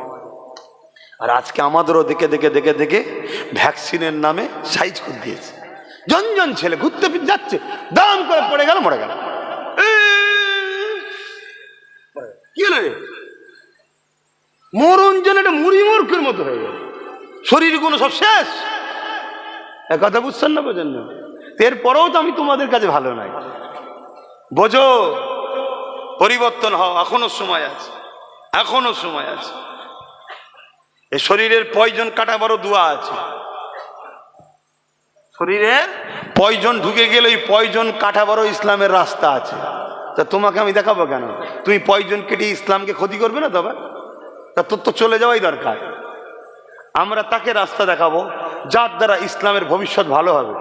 যে ইসলামের ঘরে জন্ম হয়ে ইসলামের দুশ্মন, তার জন্য তো আমাদের দোয়া আছে, ও লাভ নেই, আর বেঁচে থাকুক এটাও চেয়ে লাভ নেই। আমার স্পষ্ট কথা, খারাপ লাগছে নাকি? আমি সেই আব্বাস সিদ্দিকী আছি এখনো। চেঞ্জ কিছু পেয়েছেন আমার মধ্যে? কিছু চেঞ্জ পাওয়ার ব্যাপার নেই। তোমার তো একটাই নীতি, মুহাম্মদ সাল্লাল্লাহু আলাইহি সাল্লাম। কেন্দ্র হলো হুজুর, আর হুজুরকে কেন্দ্র বানিয়েছে কে? আল্লাহ। অতএব যে হুজুরের আমি তার, যে হুজুরের নয় আমি তার না। সে বাপ হোক, মা হোক, ভাই হোক, বোন হোক, স্ত্রী হোক, বাচ্চা হোক, যেই হোক গে যাক।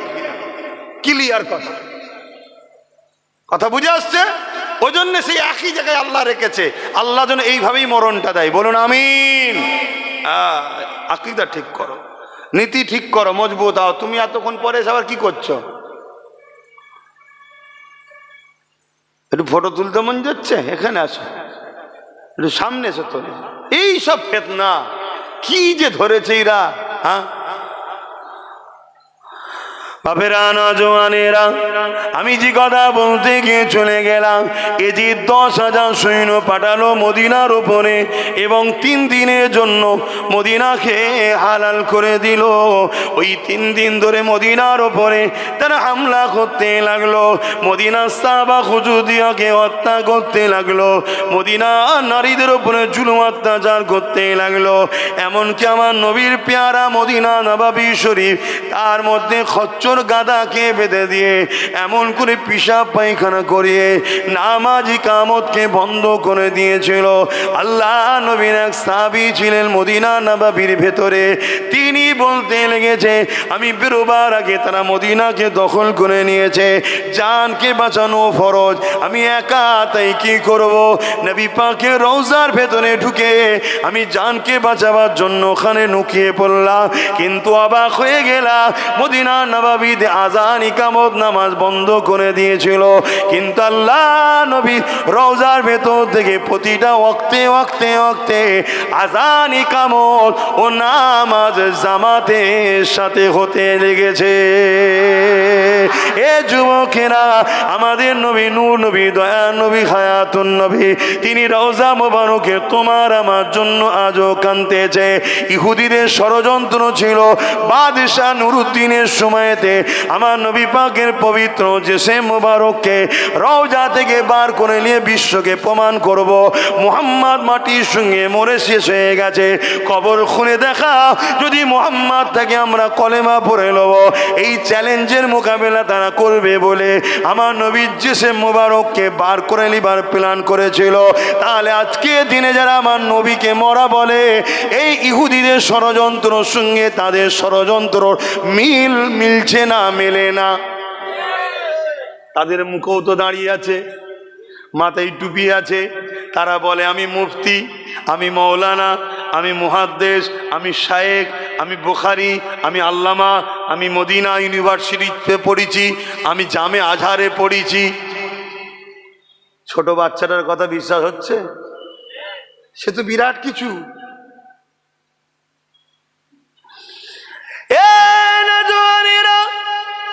সেদিন বিরাট কিছু যে ছিল, আর এমন করে ইবাদতের বেলায় 1 নম্বর ছিল, আদবের বেলায় বেয়াদবি করার জন্য কাফের হয়েছিল কে বলবেন তো?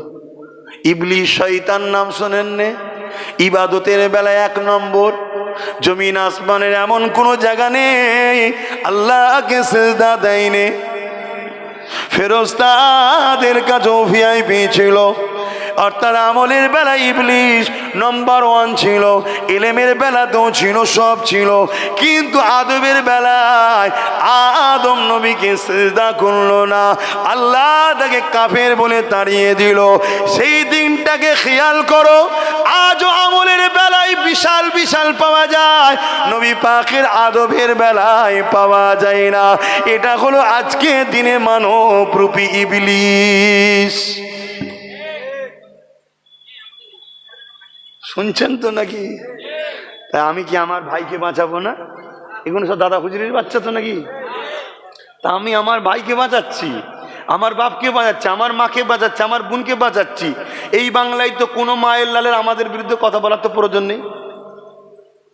কিন্তু আমার বাপের সন্তান। এ কথা ভুল বলছি? কেউ বলুক আমি দাদা হুজুরের নয়, তাকে বলবো চল যাও ভাই, আমরা থাকি 10 জন, থাকি 10 জন থাকবে। কথা মাথায় ঢুকছে না? ঢুকে না?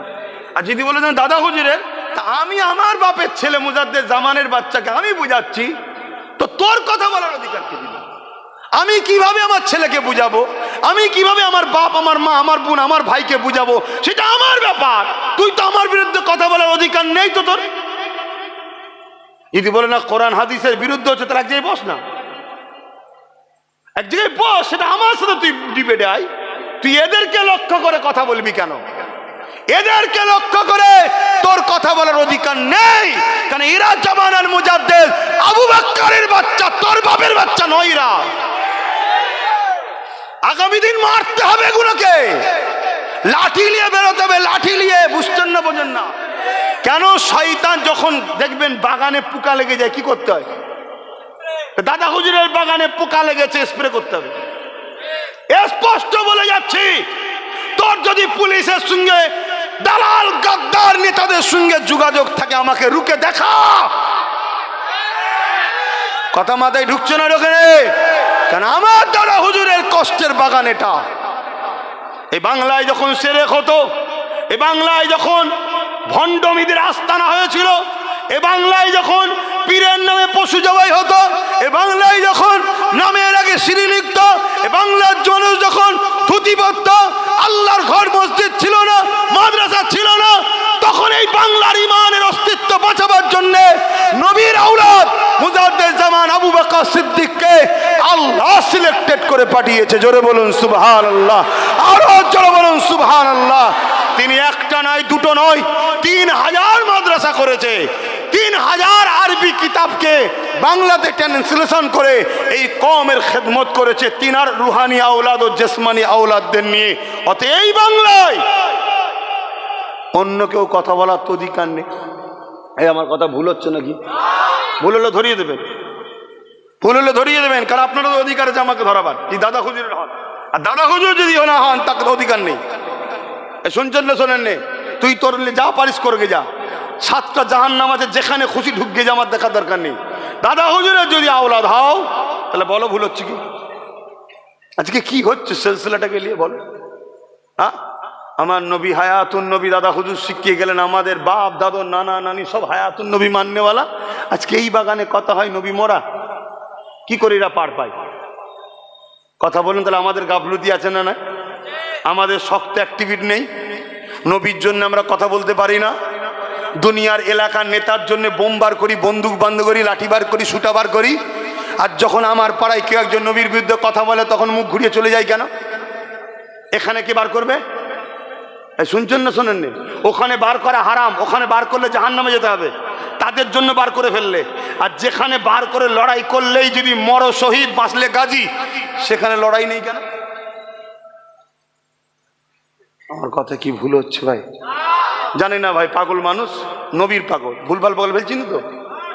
একটু ধরিয়ে দেবেন, ভুলভাল বলে ফেলে ধরিয়ে দেবেন ভাই। হায় হায় হায় হায়, এক বিঘার জমির জন্য ভাই ভাইয়ের নামে কেস করছে, এক বিঘার জমির জন্য বাপ বেটায় ঝগড়া হচ্ছে, এক বিঘার জমির জন্য বোনের মাথায় কাটারি মারছে। আর আমার রাসূলুল্লাহর জন্য কি করেছি আমরা? কেস করেছি কারোর জন্য? এটা কিসের মহব্বত? যদি বলেন না ওটা তো করা যাবে না, কে বলেছে করা যাবে না? হ্যাঁ, কে বলেছে? আমরা হানাফি মাযহাবের মানুষ তো নাকি? হানাফি মাযহাবের একজন জগৎ বিখ্যাত ইমাম হযরতে ইউসুফ, হযরতে মুহাম্মদ, এনারা হানাফি মাযহাবের পৃথিবী বিখ্যাত আলেম ইমাম। দুজন বন্ধু মিলে কথা বলছে, বলতে বলতে একজন বলছে নবী কদু খাওয়াকে পছন্দ করতেন। নবী, বলুন বলুন, কদু বোঝেন তো? আপনারা লাউ বলেন, আমরা কদু বলি। যাক, জিনিসটা বুঝে এসেছো তো? কি কদু খাওয়াকে নবী পছন্দ করতেন। 150 বছরের বিজ্ঞান বলছে কদু এমন একটা জিনিস শরীরের জন্যে, এতে কোনো ফ্যাট কোলেস্ট্রল নেই, এতে কোনো গরম ভাব নেই, এবং শরীরকে ঠান্ডা সর্দি হওয়ারও ব্যাপার নেই। কদু মানুষের শরীরের জন্য বিরাট একটা উপকার জাতীয় খাবার। জোরে বলুন সুবহানাল্লাহ। হাই রে কদু, তুই কত সৌভাগ্যবান, নবী তোকে পছন্দ করতো খাওয়া। বলুন সুবহানাল্লাহ। হয়তো অনেকে বলবি এর মধ্যে কি আছে, না এটা পাগল, সেই সব পাগলামি বুঝবে না বাবা, প্রেমের ব্যাপার। এ সবার কপালে জোটে নেই, কপাল ফাটাতে কি বুঝবে বাপ। আর ওয়াইস কারণে যেই শুনেছে নবীর দাঁত ভেঙে গেছে উহুদের ময়দানে, পাথর নিয়ে মারছে, একটা দাঁত ভেঙে গেছে, ভাবছে এইটাই তো না, অন্যটা শহীদ হয়েছে, আবার একটা ভেঙেছে, এটা তো অন্যটা না। দু পাট্টি দাঁত থেকে মারতে মারতে মারতে মারতে ভেঙে ফেললো। হুজুরের শহীদ হয়েছে একটা, উনি সব ভেঙে দিল। এ তুমি বুঝবে না, এ পাগলরাই বোঝে, কিন্তু দুনিয়ার পাগল নয় এরা, এরা নবীর পাগল। আর আল্লাহকে সাক্ষী রেখে বলছি এদের জন্য আবার জান্নাত পাগল। জোরে বলুন সুবহানাল্লাহ। তোমরা হয়তো জান্নাতের পাগল হতে পারো, জান্নাত এই ওয়াইসকারনি মতো হুজুরদের জন্য জান্নাত পাগল। আবার কবে ওয়াইসকারনি আসবে আমার কাছে, অনেক বুঝার ব্যাপার আছে। তো ভাই কদু খেতে পছন্দ করতেন আল্লাহ নবী। এক বন্ধু আর এক বন্ধুকে বলছে, যখনই বলেছে এই সামনে যাকে শোনাচ্ছে সে রিয়াকশনে বলেছে দৌড় ভাই আমাকে কদু ভালো। হজরতে মোহাম্মদ ইউসুফ হুজুর ফতোয়া দিলেন ওকে কতল করো, ও যদি তওবা না করে এক্ষুনি কতল করো। কেন ভাই, কেন? ওর ভালো লাগে না? হুজুর খেতে পছন্দ করেন, এই কথা রিপিটে ও পছন্দ নয়, তার মানে হুজুরের তোর পছন্দ নয়, এটা মানে দাঁড়াচ্ছে। এইটুকু কথাই যদি তওবা না করলে কতল ফরজ হয়, তাহলে কেউ যদি বলে আমার হুজুর সম্বন্ধে, আমি কি আর ভাষা বলবো, ধরুন আমাকে যদি কেউ বলে ভিখারির বাচ্চা, আমার ভাল লাগবে? আপনাদের ভাল লাগবে? এটা যদি হুজুরের সামনে বলে, তাকে কতল করা ফরজ হয়নি? কথা বুঝছেন না, বোঝেন না? এবারে গণতান্ত্রিক দেশ, আমার দেশ রাইট দেয়নি, আলাদা কথা, কিন্তু শরিয়াতের বিধানটা আমি বললাম, শরিয়াতের ফতোয়াটা আপনাকে শোনালাম, কিন্তু আমার দেশের লকে আমাকে মান্যতা দিতে হবে, এটাও ইসলামের হুকুম। তাই দ্বিতীয় অপশনে চলে যাও, তাকে কাফের জেনে মুখ ঘুরিয়ে লিয়া দরকার আছে না নাই? কিন্তু আফসোস, আলেম দাবি করে, মুফতি দাবি করে, মৌলানা দাবি করে, তারপরও হই হই হচ্ছে, এ কি কথা? তাহলে আমাদের ইমান কোথায় গেছে বুঝতে পারছেন? ইমান কোথায় গেছে বুঝতে পারছেন? বাপেরা, নজওয়ানেরা, তরুণেরা, এ নবী পাকের প্রেমিকেরা, কাল যদি আপনাকে কেউ বলে ও রাখাল ছিল, ও গরু চড়াতো, তো মুস্তলাতো, এটা কি আপনার শুনতে ভালো লাগবে? এ নজওয়ান তরুণেরা, আল্লাহ নবীকে যেমন মোরা বলা হয়, আল্লাহ নবীকে আবার বলা হয় তিনি নাকি ইলমে গায়েব জানে না। আল্লাহ নবীকে বলা হয় তিনি আবাতাসা অক্ষর জ্ঞান জানতো না। আল্লাহ নবীর বিষয়ে নোংরা নোংরা নোংরা নোংরা কথা বলা হয়, সাহাবাদের বিষয়ে কথা বলা হয়, আহলে রাসূলদের বিষয়ে কথা বলা হয়।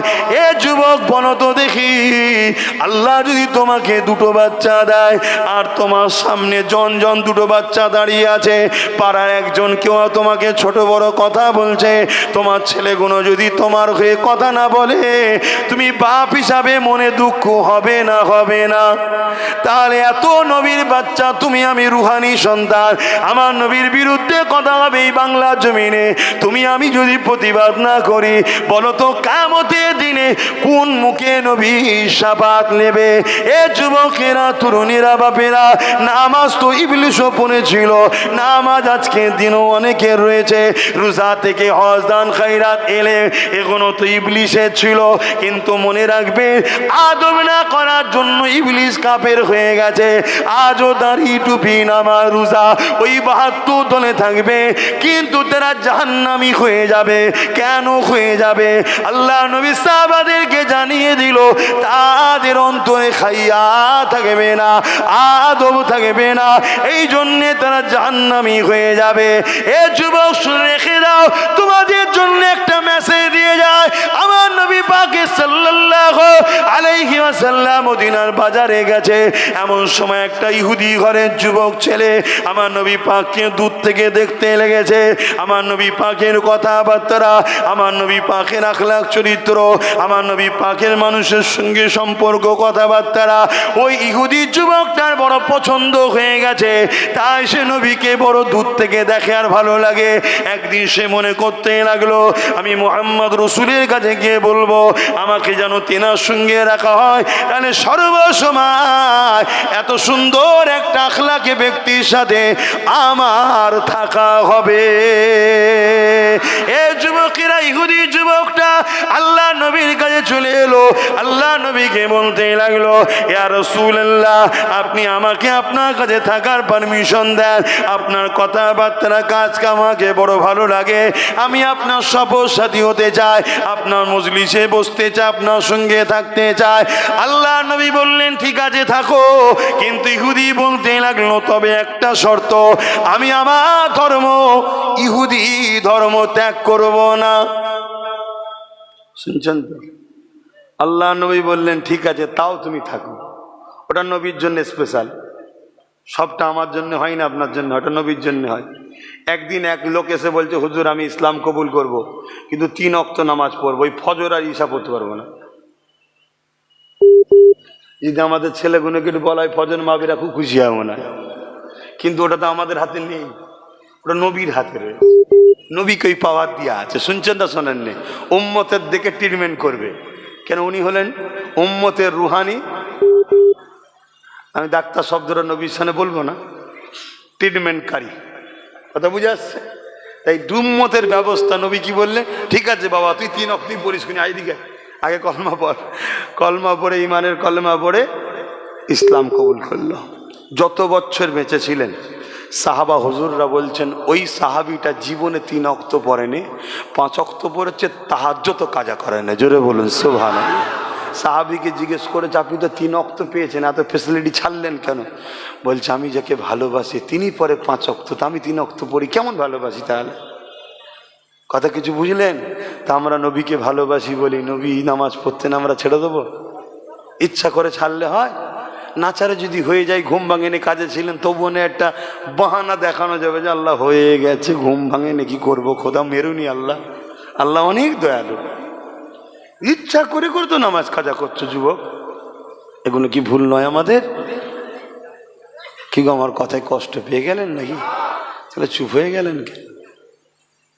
আমি তো বলছি আমি একটু পাগলা মানুষ, যদি ভুল টুল হয় বল না বাবা, রাগ করিস না আমার ভাই। তোদের লিয়ে দুনিয়ায় থাকতে চাই, আর আল্লাহর কাছে দোয়া করি একসাথে যেন জান্নাতটাও পাই। বলো আল্লাহুম্মা আমিন। কেন আমি বাদ গেলে তোমাদের মনে কষ্ট হবে না? বলো সত্যি করে বলো। তোমরা ধরো সবাই জান্নাত চলে গেলে, আমি যদি বাদ হয়ে যাই, তোমাদের মনে কষ্ট হবে না? ঠিক আমারও মনে হয় দুনিয়ায় যার সাথে আমি ভালোবাসা রেখেছি, ভাই হোক, বাপ হোক, মা সমতুল্য হোক, বোন সমতুল্য হোক, পরিবার, আত্মীয় স্বজন, কেউ একজন না বাদ যায়। কিয়ামত যখন দেখা হবে, এই মৌলানা গুলো, এই ইমাম সাহেব, কত মনটা খুশি হবে না? এই তো একসাথে সব জান্নাতে আছি, ঠিক না? ভাল লাগবে না? লাগবে না?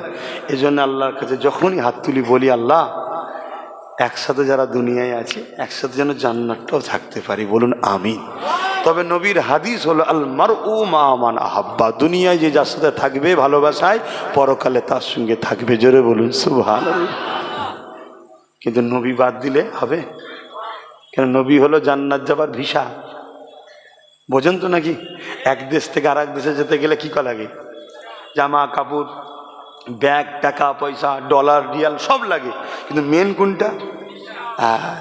জান্নাত যেতে গেলে নামাজ, রোজা, দাঁড়ি, টুপি সবই লাগবে, কিন্তু মেন ভিসা, মেন ভিসা, ওই ভিসাটা হলো লা ইলাহা ইল্লাল্লাহু মুহাম্মাদুর রাসূলুল্লাহ।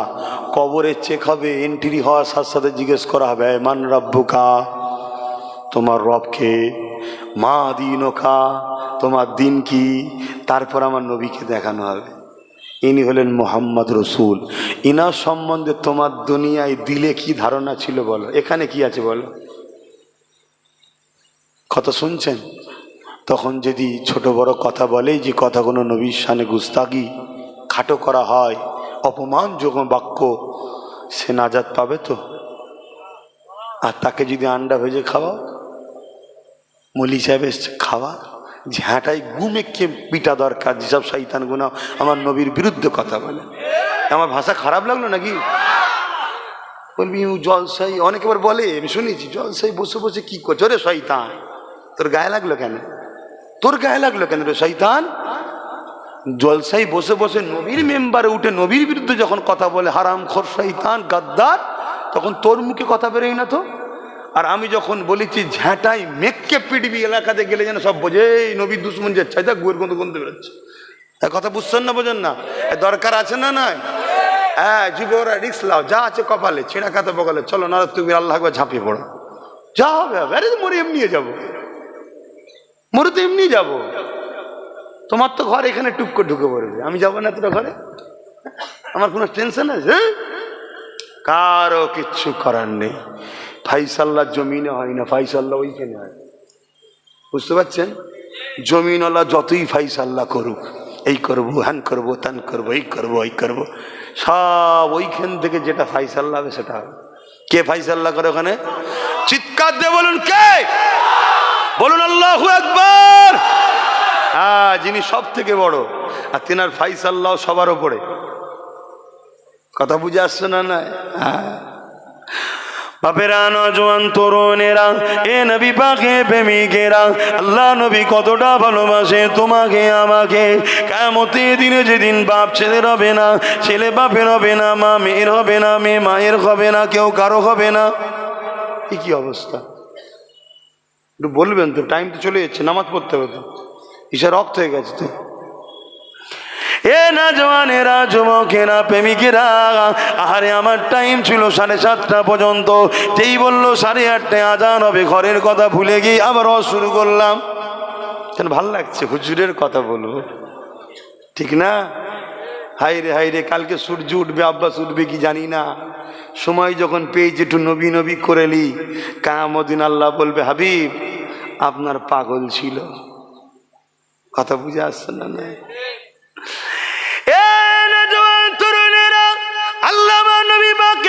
সম্মানিত করেছে শোনেন, আল্লাহ নবী পাককে কোন জায়গায় মুহাম্মদ বলে নাম ধরে ডাকেনে, হ্যাঁ মুহাম্মদুর রাসূলুল্লাহ বলেছে, তবে বেশিরভাগ জায়গাতে আমার আল্লাহ নবী পাককে ইয়াসিন, তোহা, মুজাম্মিল, মুদাসসির বিভিন্ন লকাব দিয়ে ডেকেছে। তাহলে আমাদের তো ভাবা দরকার কার বিষয়ে কথা বলতে লেগেছে। আজ কিছু মানুষ আমার রাসূল পাক সাল্লাল্লাহু আলাইহি ওয়াসাল্লামের আলোচনাকে আমভাবে করে দিতে লেগেছে, এমন ভাবে আলোচনা করতে লেগেছে আমার নবী পাক নাকি রাখাল ছিল। নাউজুবিল্লাহ। এ যুবকেরা, এই কথা তো ইহুদিদের কথা ছিল।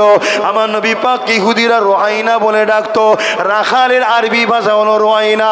এ আর রাসূলুল্লাহ হাবিবাল্লাহ, সাহাবারা কিন্তু আবার রাখাল এই রোহাইনার আরেকটা মানে হয় আমাদের দিকে দেখেন, আমাদের দিকে নজর করে, কিন্তু ইহুদিরা শব্দটা ব্যবহার করত নবীকে রাখাল বলার জন্য ব্যবহার করত।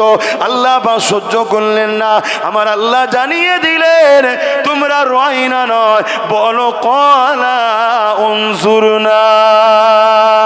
ইয়া রাসূলুল্লাহ, ইয়া হাবিবাল্লাহ, আমাদের দিকে নজরে করম করেন, দয়া নজরে একটু দেখেন। এই কথাটা আল্লাহ ঢুকিয়ে দিলেন। তাহলে রাখাল শব্দ বলতে আল্লাহ নিজে নিষেধ করেছে কোরআনের। আজকে মুফতি, মাওলানা, মুহাদ্দিস, মুফতি করে আলেম উলামা দাবি করে এই বাগানে যদি কেউ নবীকে রাখাল বলে, ওর চামড়া মেরে গুটিয়ে দেওয়া দরকার আছে না নাই?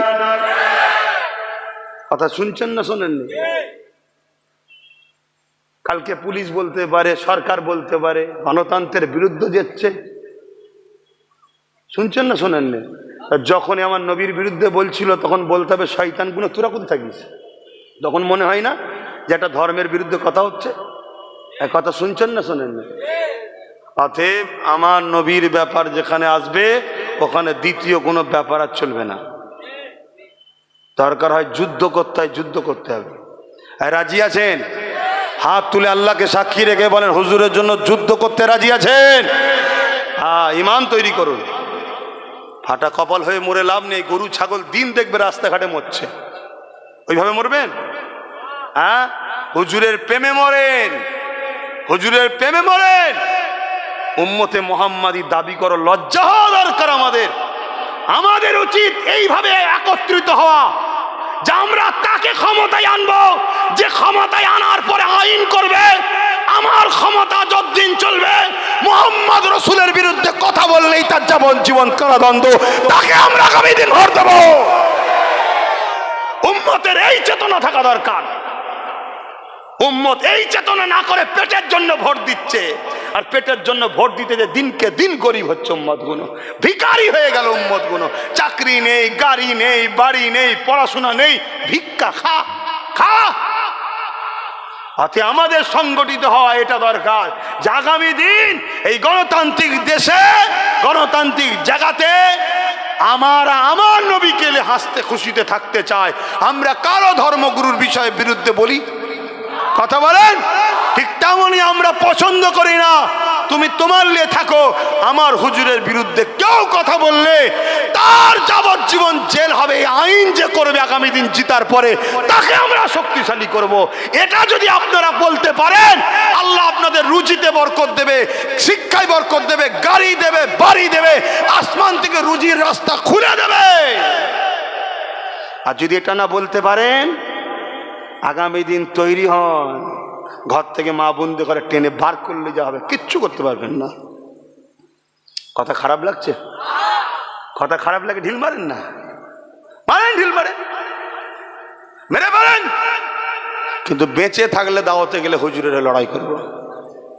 আর শুনছেন না? শোনেন, আমি আমার বাপ মা ভাই কাউকে চিনি না, আমার হুজুর কিয়ামতের দিন কেউ আমার পাশে দাঁড়াবে না।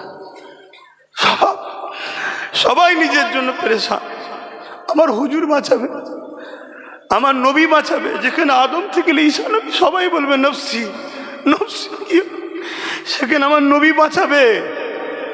নবীকে সে পাওয়ারটা দিয়েছে কে? আজকে সেই নবীকে বলা হচ্ছে ভিখারির বাচ্চা, রাখাল, অক্ষর জ্ঞান জানে না, মরে গেছে, সাফাত করতে পারবে না, ইলমে গায়েব জানে না, ভুলে যেত। কি কথা? আর আমরা লক্ষ লক্ষ মুসলমান সেই নবীর উম্মত দাবি করে বসে আছি। আজকে বলে যাচ্ছি, মসজিদের ইমামগুলোকে ফলো করেন। প্রত্যেকটা মসজিদে যা হবার হয়ে গেছে, 4টে জুম্মা 3 জুম্মা যেন নবীলে আলোচনা হয়। একদম যুবক ছেলেরা প্রতিজ্ঞাবদ্ধ হও, 3 জুম্মা নবীর আলোচনা করো, 1 জুম্মা নামাজ রোজা অন্য বিষয়ে আলোচনা করো। এটা কোরআনের পক্ষে কাজ হবে, কোরআনের বিরুদ্ধে নয়। কোরআন খোলো, কোরআন দেখো, কোরআন বোঝো। কোরআনে আল্লাহ যেখানে ইমানদারদের লক্ষ্য করে কথা বলেছে, ওখানে আল্লাহ নবীর কথা বলেছে। নবীর কথা, নবীর কথা, জোরে বলুন সুবহানাল্লাহ। তাহলে মসজিদে কারা বসে থাকে? ইমানদার না বেঈমানরা? তাই ইমানদারদের সামনে আপনি যখন হজ করছেন, নবীর কথা শোনা, নবীর কথা বলেন, তাহলে আপনি কোরআন অনুযায়ী আমল করলেন। কথা বুঝাচ্ছেন না বুঝাননি? হ্যাঁ, শরীয়তের আরো বিষয় জানা দরকার। একটা জুম্মা সেই বিষয় বলুন, আবার পরের মাস আলো, আবার 3 জুম্মা নবীকে চেনান, আবার একটা বিষয় বাদ। আরে বাকিগুলো আমল, নবী হলো ইমান। আজকে আমার নবীকে ভুলে গেল আমাদের যুবকরা। নবীর শান কত! এই মাসে মেয়েরাজ হয়েছিল না? হ্যাঁ, এটা রজবের মাস তো। হযরতে জিবরাইল এসেছিলেন না বুরাক নিয়ে? আমার নবী ঘুমোচ্ছিল, জানেন না? জিবরাইল কি করেছিল? হুজুর ওঠেন, আল্লাহ দাওয়াত দিয়েছে, চলেন বলেছিল? জিবরাইলও জানে যিনি ঘুমোচ্ছে, ইনার সঙ্গে যাররা পরিমাণ বিয়াদবি হয়ে গেলে জিবরাইলও শেষ। ফেরেশতাদের সুলতান যিনি, ফেরেশতাদের সরদার যিনি, ফেরেশতাদের, তিনি জানে ইনাকে তুলতে কিভাবে, এরও একটা আদব জানা দরকার। আর তুমি মেম্বারে নবাবিতে উঠে হুজুর সম্বন্ধে ওয়াজ করছো, নবী সম্বন্ধে তোমার আদব নেই? আর হাজার হাজার আমাদের ঘরের ছেলেরা ওয়াজ হচ্ছে রে, চ চ চ, বসে বসে চুপ করে শুনে চলে গেল। সব কটা বেঈমান, চুপ থাকার জন্য বেঈমান। কথা শুনছেন আমার যুবকরা? আরে যদি ও নামাজ কাজা করে, দাঁড়িয়ে থেকে প্যান্ট শার্ট পরে, পৃথিবীর কোন মোল্লা মৌলভী সাহেবকে কাফের বলতে পারবে না, ওকে গুনাহগার বলবে, গুনাহগার। আর গুনাহ করলে জাহান্নামে যাবে, শাস্তি খেটে উঠে আসবে। আর কেউ বলতে পারবে না চ্যালেঞ্জের সাথে তুই জাহান্নামী, এটাও বলতে পারবে না। আল্লাহ চাইলে ওকে মাফ করে দিতে পারে। কিন্তু আমার হুজুরের শানে যারা পরিমাণ গাদ্দারি করলে, ভাষাগত উল্টো পাল্টা হয়ে গেলে, পৃথিবীর সমস্ত উলামারা ফতোয়া দিয়েছে ও বেঈমান, ও কাফের হয়ে গেছে। শুনছেন তো নাকি? খুব ভালো করে বোঝেন। তো কি কথা বলতে গেলে হযরত জিবরাইল আলাইহিস সালাম এসে দেখছে হুজুর ঘুমাচ্ছে, আমার দয়ার নবী, আল্লাহর বন্ধু। হায় হায়, কি সুন্দর কথা, আল্লাহর বন্ধু ঘুমাচ্ছে। আমার নবীর ঘুম আমাদের ঘুম এক না আলাদা? আমরা ঘুমলে কি করতে হয়? উজু। মসজিদে গেছেন, বসে আছেন, কি করতে হবে এবারে? আর যতক্ষণ না এরা ব্রেক হয়েছে ততক্ষণ উজু করতে হবে না। যদি ব্রেক একবার মেরেছেন, মানে টলে গেছেন, তাহলে কি করতে হবে? উজু। আর আমার নবী ঘুম থেকে উঠেছেন, সোজা ইমামতির জায়গায় গিয়ে আল্লাহ আকবার, সাহাবার সব উজু করে ইক্তেদা করে নবীকে নামাজ পড়ছে। জোরে বলুন সুবহানাল্লাহ। আবার নবী উজু করেছে না করেনি? করেছে। কেন করেছে? উম্মতকে শিখাবার জন্য। যদি হুজুর না উজু করতে, আমি বুঝতাম কি করে গড়গড়া কোনটা বলে, নাকে পানি কোনটা বলে, কোন ওই কতটা ধুতে হবে, মুখমণ্ডল কত, কিন্তু হুজুর করে করে দেখাবে। তা শরিয়াত হুজুরের জন্য না, শরিয়াতটা আমাদের জন্য। হুজুর যেটা করেছে ওটা শরিয়াত, অর্থাৎ ইসলাম হলো হুজুর নিজেই। জোরে বলুন সুবহানাল্লাহ। আর হুজুরকে এই সম্মানগুলো দিচ্ছেন যিনি, তিনি কে? একটু সবাই বলবেন না? আল্লাহ।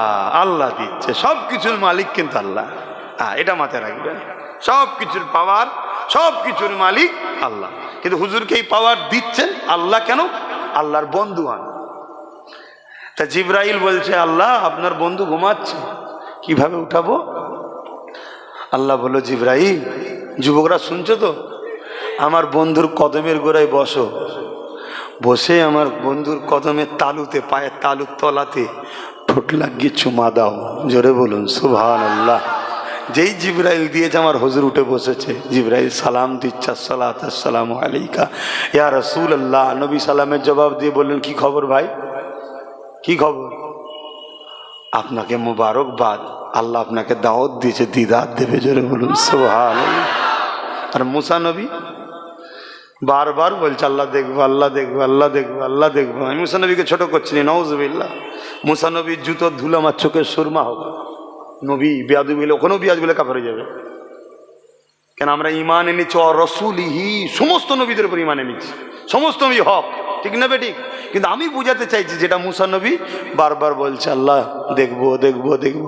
আল্লাহ বলছে, তুমি হবে না, তোমার হবে না, তোমার হবে না। আল্লাহ বলল, যখন বলছে আসো তুর পাহাড়ে, 70,000 পর্দা ভেদ করে, আল্লাহ নয় তাজাল্লি এসছে, তাজাল্লি, এক ঝলক, সঙ্গে সঙ্গে তুর পাহাড় দাও দাও করে আগুন ধরে গেল। মুসা নবী অজ্ঞান, 40 দিন অজ্ঞানে ছিল। আর আমার নবী আল্লাহর একেবারে কাছে, বন্ধু আরো কাছে, আরো কাছে, আরো কাছে, আরো কাছে।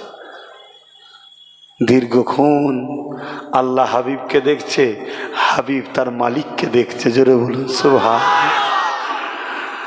ওখানে গিয়ে আল্লাহ জিজ্ঞেস করছে, বন্ধু কি লাগবে? হে যুবক, নবীর দিনের পাহারাদার হও। প্রতিটা গ্রামে তোমরা নবীর দিনের পাহারাদার হও। প্রতিজ্ঞা লাও, বাঁচবো নবীর জন্য, মরবো নবীর জন্য। 70,000 বার আল্লাহ জিজ্ঞেস করেছে, বন্ধু কি লাগবে, কি লাগবে, কি লাগবে, কি লাগবে? নবী একটাই কথা বলেছে 70,000 বার, আল্লাহ উম্মতের নাজাত চাই। জোরে বলুন সুবহানাল্লাহ, আরো জোরে বলুন। আজকে সেই উম্মতের কাছে নবীর দুশ্মন এসে অজ করে যাচ্ছে। শুনছেন না শোনেন না? এই লড়াই দাদা হুজুর 5 হুজুরকে নিয়ে নয় রে। দাদা হুজুর 5 হুজুর হলেন নবীর পক্ষে, পূর্ব ভারতের ইমাম হলেন নবীর পক্ষের দাদা হুজুর, মডেল ম্যানেজার, যেটা আপনারা বুঝতে পারবেন। কিন্তু লড়াই মূলত কিন্তু রাসূলুল্লাহকে নিয়ে।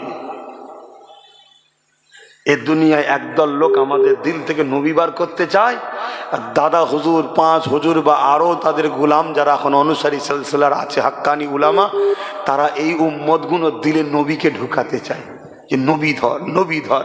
কেন? আমরা যাব নবী কাছে, নবী আমাদেরকে নিয়ে যাবে আল্লাহর কাছে।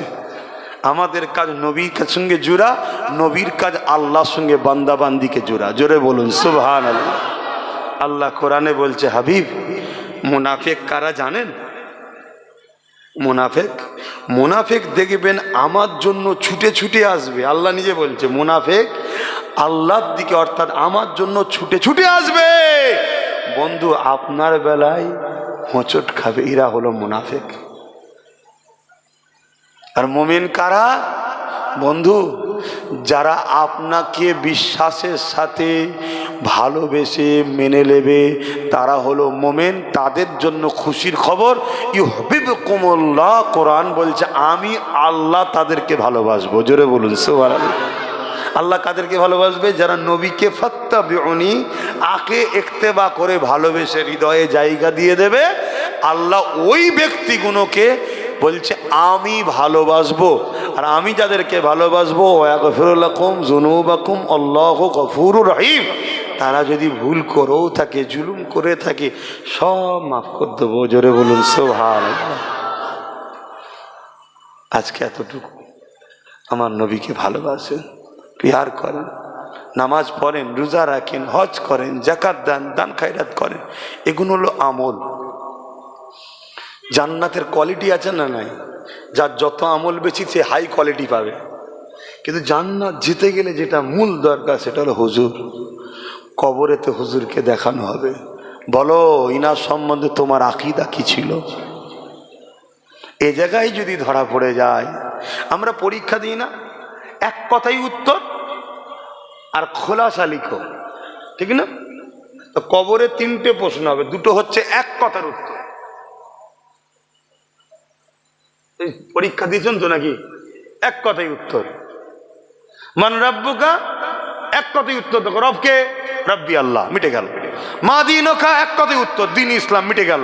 কিন্তু নবীর বেলায় এরকম নয়। নবীর বেলায় জিজ্ঞেস করা হবে ইনি হলেন মুহাম্মদ রাসূল সাল্লাল্লাহু আলাইহি সাল্লাম, নবীকে দেখানো হবে ইনার সম্বন্ধে তোমার দুনিয়ার জিন্দেগিতে কি আকীদা ছিল, কি ধারণা ছিল, কি রায় ছিল, বিস্তারিত বলো। আব্বাস, নবীর মেম্বারে উঠে ইনাকে কি বলতিস বল, এইটা হলো মূল কথা। এই ইমাম, মেম্বারে দাঁড়িয়ে কি বলেছো বলো, ইনার বিষয়, ইনার বিষয়। কথা কিছু শুনছেন তো নাকি? হ্যাঁ, তো নবীকে এই ভিআইপিটা বানাচ্ছেন কে? আল্লাহ বানাচ্ছে। তা আল্লাহ যখন বানিয়েছে তাহলে আমাদের তো বোঝা দরকার কেন বানিয়েছে। আল্লাহ ও বান্দার বীজখানে হুজুর আছে। জান্নাত দেখেছেন কেউ? জোরে বলেন। কোনো ব্যবসা করতে গেলে মাল দেখতে হয় নাকি? কথা বলছে না তো। মাল না দেখে আপনি কিনে নেবেন? মাল দেখতে হয়। আল্লাহ বলেছে তোরা জান ও মাল দে, বিনিময়ে জান্নাত লে। জান্নাত আপনারা কেউ দেখেছেন? আল্লাহর সঙ্গে বান্দার জান আর বিনিময়ে আর জান্নাত, এর বীজখানে রয়েছিল নবী। নবী পাক সাল্লাল্লাহু আলাইহি ওয়াসাল্লাম গিয়ে জান্নাত দেখে এসেছে। এসে আমাদের সাহাবাদের বলেছে, সাহাবারে জান্নাত অনেক সুন্দর জায়গা, জান মালের থেকে অনেক দামি জিনিস। নবীর কথায় বিশ্বাস করে সাহাবারা জান দিয়েছে। বীজখানে লেনদেনের বীজখানে কে? নবী পাক সাল্লাল্লাহু আলাইহি ওয়াসাল্লাম। তেনাকে বাদ দিয়ে লেনদেন হবে? আজকে বাদ দিচ্ছে না, দেয়নি। অনেক তো জালিম আছে, বলে লা ইলাহা ইল্লাল্লাহর সাথে মুহাম্মদ রাসূলুল্লাহ বলা যাবে না, লেখা যাবে না, কলেমাকেও চেঞ্জ করে দিচ্ছে। কথায় কথা বেড়ে যাচ্ছে। নামাজ পড়তে হবে, নামাজ পড়বেন, রোজা রাখবেন, হজ করবেন। আমি নামাজ রোজা ইচ্ছা করে ছেড়ে দেবেন না, কিন্তু নবীকে দিলে রেখে তারপরে নামাজ। কেউ কেউ তো এরকমও বলে নবীর কথা নাকি দিলে থাকলে নামাজ হবে না। শুনছেন না? শুনেন আমার কথাগুলো কি আমার আব্বাগুলো কষ্ট পেচ্ছেন? যে কষ্ট পেচ্ছেন এসব আলোচনা করছি বলে। অপর দিকে যখন আমার হুজুর থেকে আমাদেরকে সরাবার চেষ্টা করছে, তাহলে আমাদেরও তো দায়িত্ব হয়ে গেছে আপনাদের ঘরে হুজুরের বিষয়ে বোঝানো। আসেন একটু সালাম দেবো। ইয়া নবী সালাম।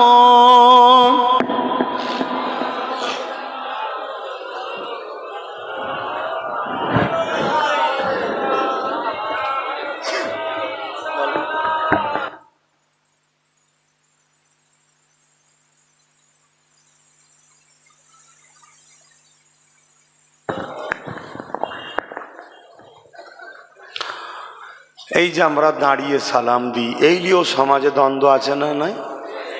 আচ্ছা, বাংলার মুসলমান আপনারা দ্বন্দ্ব করেন কেন? দাদা হুজুর দিয়েছে, আপনারা দেবেন, কথা শেষ। যদি কেউ বলে দাদা হুজুর কি কোরআন হাদিস নাকি, তাকে জিজ্ঞেস করুন দাদা হুজুর কি কোরআন হাদিসের বাইরে? শুনছেন না শোনেন না? তুমি যে কথা বলছে এটা কি কোরআন হাদিস না, আমি বুঝবো কি করে? তুমি যে কথাটা বলছো এটা যে কোরআন হাদিস, আমি বুঝবো কি করে? তুমি তো আমাকে আয়াত বলবে, এক শোনাবে, আর হতে পারে না, পারে না। তো জবানের মুজাদ্দিদ আল্লাহ যাকে করেছে তার উপরে ভরসা না করে আজকের মোল্লার উপরে ভরসা করি কি করে? ঠিক না বেঠিক? কিন্তু মনে রাখবেন, এই দাঁড়ানো হলো আদব ও প্রেমের ব্যাপার। আমার আল্লাহ কোরআনে বলেছেন সল্লু, দরুদ পড়ো। শুধু বলেছে কি দরুদ পড়ো, তাই আমরা বসে পড়ি। কেন? দরুদ পড়লে নেকি হয়, নেকি বসে বসে লিয়া যায়। আর সালামের বেলা আল্লাহ কি বললেন? ওয়াসাল্লিমু তাসলিমা। সব থেকে উত্তম ভক্তি ভালোবাসা আদবের সাথে সালাম দাও। জোরে বলুন সুবহানাল্লাহ। দরুদের বেলায় বললেন সল্লু, দরুদ পড়ো। আর সালামের বেলায় বললেন দিবার মতো করে দাও। সব থেকে ভক্তি ভালোবাসা আদবের সাথে। কেন? আল্লাহ তোমরা সালাম দেবে, আমার বন্ধু জবাব দেবে। জোরে বলুন সুবহানাল্লাহ। আমার নবী জবাব দেবে আর আমরা বসে বসে নেবো? তোমার কি মনে হচ্ছে নেবে? লাও, তোমার বিরুদ্ধে আমি নয়।